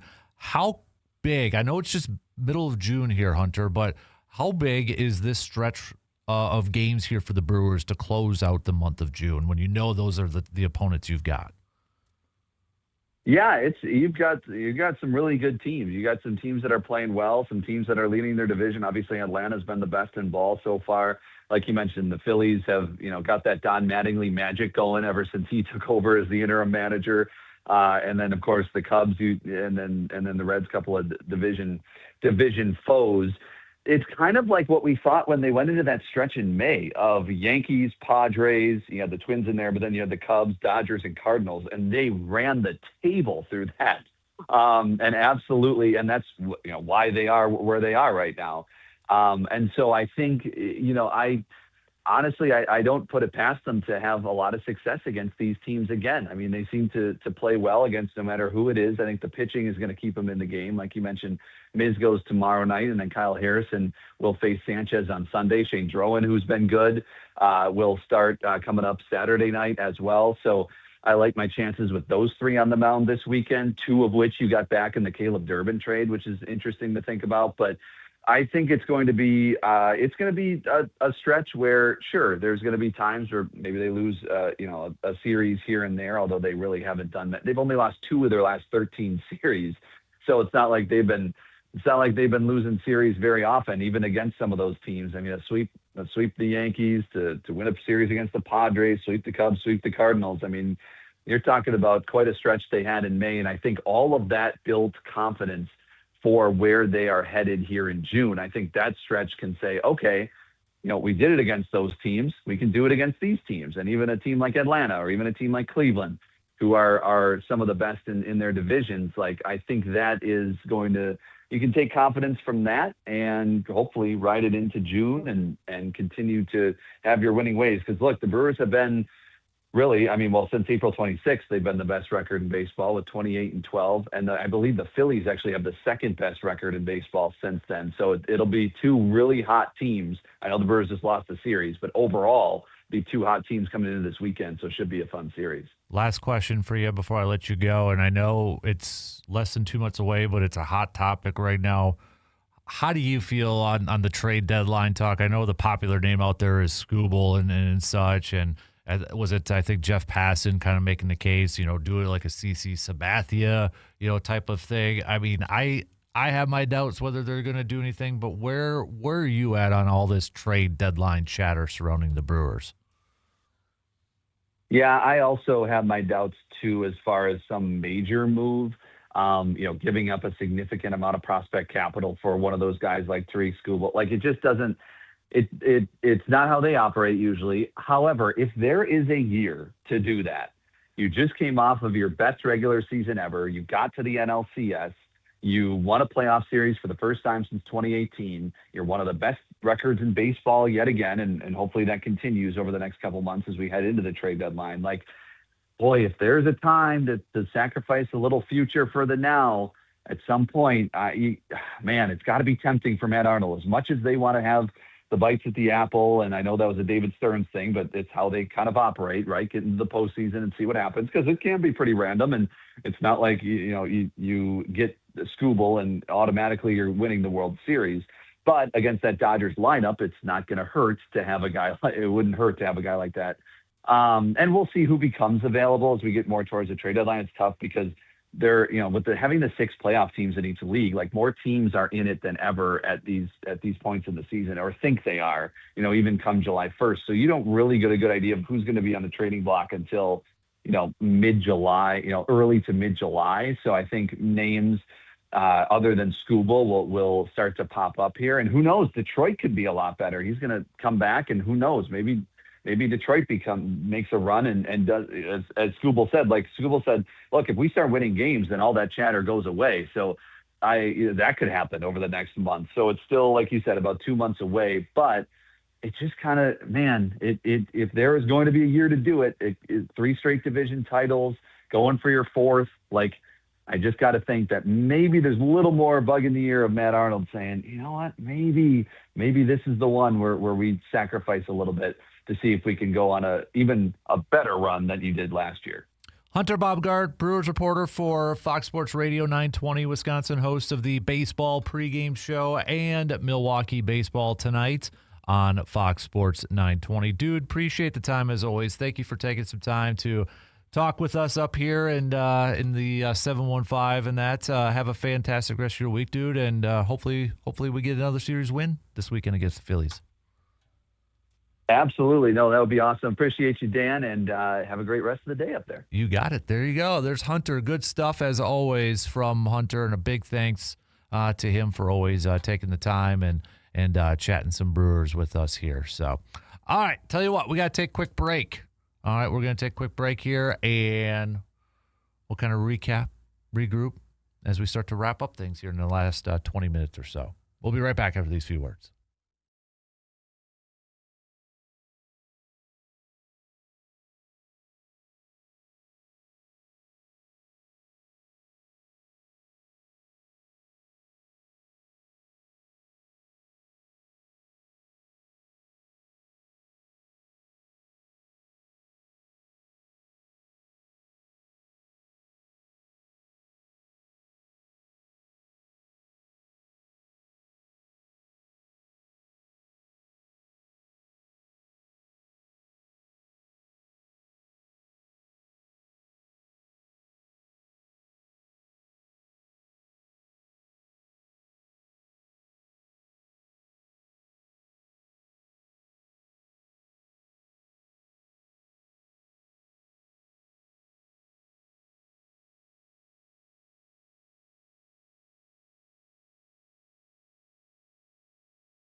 Don't forget to get your two-person team signed up for the 6th Annual Casper Classic that is coming your way Friday, August 7th at Lake Hallie Golf Course. Just head to our website, sportstalk1051.com or WAYYradio.com to sign up your two-person team. We got 1 p.m. and 7:30 a.m. at tee times available for just $90. Okay, that's $45 per person, but $90 covers your two-person team, your cart, your 9 holes of golf, your meal, some drink tickets, some swag items, which I just ordered. So it's going to be something sweet. I'll post that up when we get them. So get on over to our website right now to make sure you reserve your team before it's too late because, yes, we have sold out every single year. I was looking at this from ESPN, what all 30 teams must do before the MLB trade deadline. Arming for October, teams with high enough playoff probabilities that they'll start considering possible postseason roster holes. Dodgers, Braves, and the Yankees are the top 3, but the Brewers come in at number 4. They only list 4 teams in this category, arming for October, and they put the Brewers in there. In the playoffs, they give them a 99.3% chance. Champions, 12.4% chance. Win average, 99.7. Wow. Their champions average, I believe, is 4th best. Yeah, it looks like that on there. So, all right, some love there. What did they have to say, though? What do they need to do before the deadline? In 2026 baseball, we kind of think of runs and home runs as being more or less directly related. I could buy that. I definitely think people think that.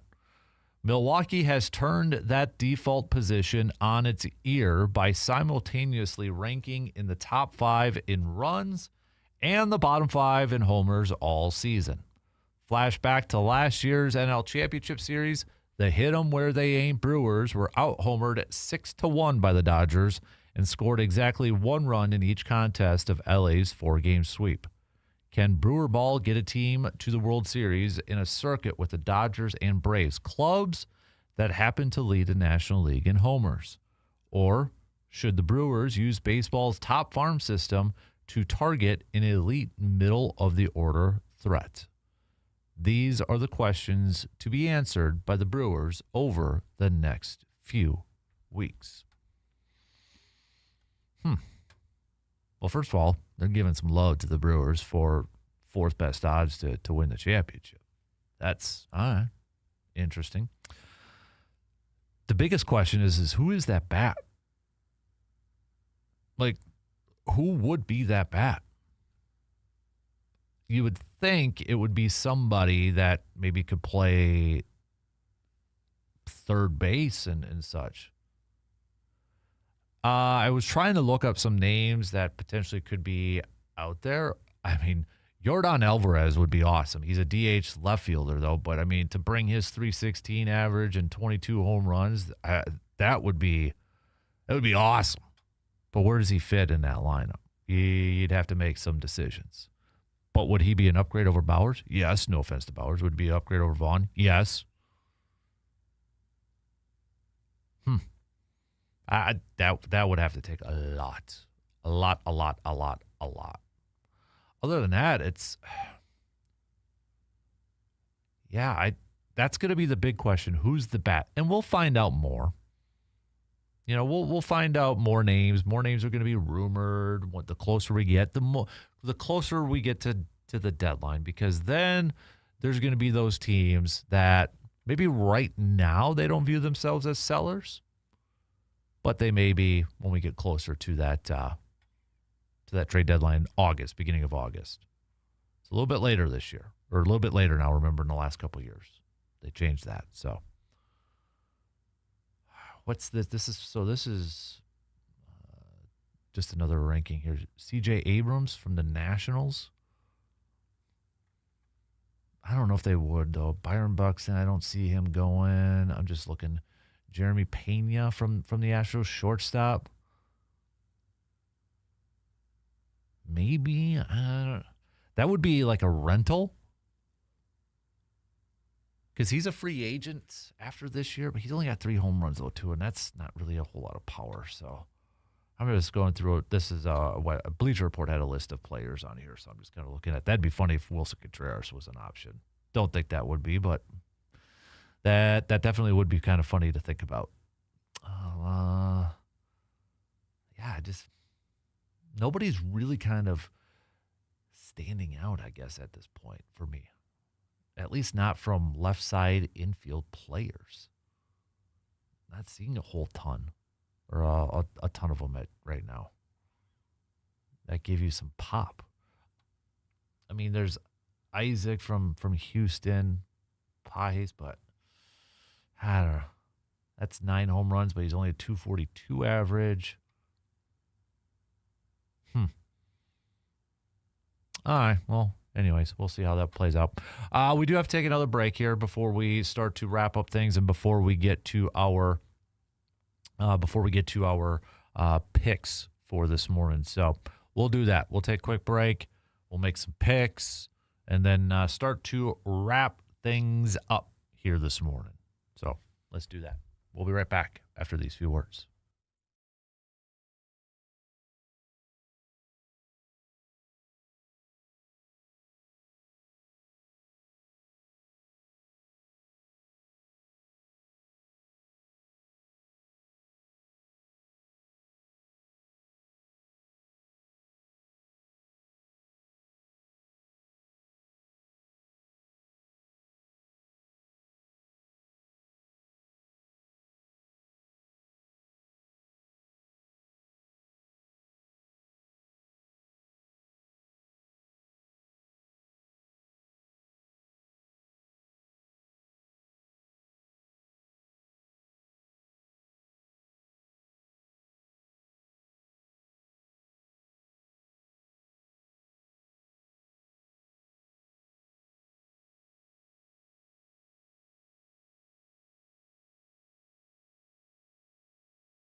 All right, let's wrap up things here this morning with some picks, shall we? We've got Game 5 of the Stanley Cup Final tonight. Series is tied at 2 apiece.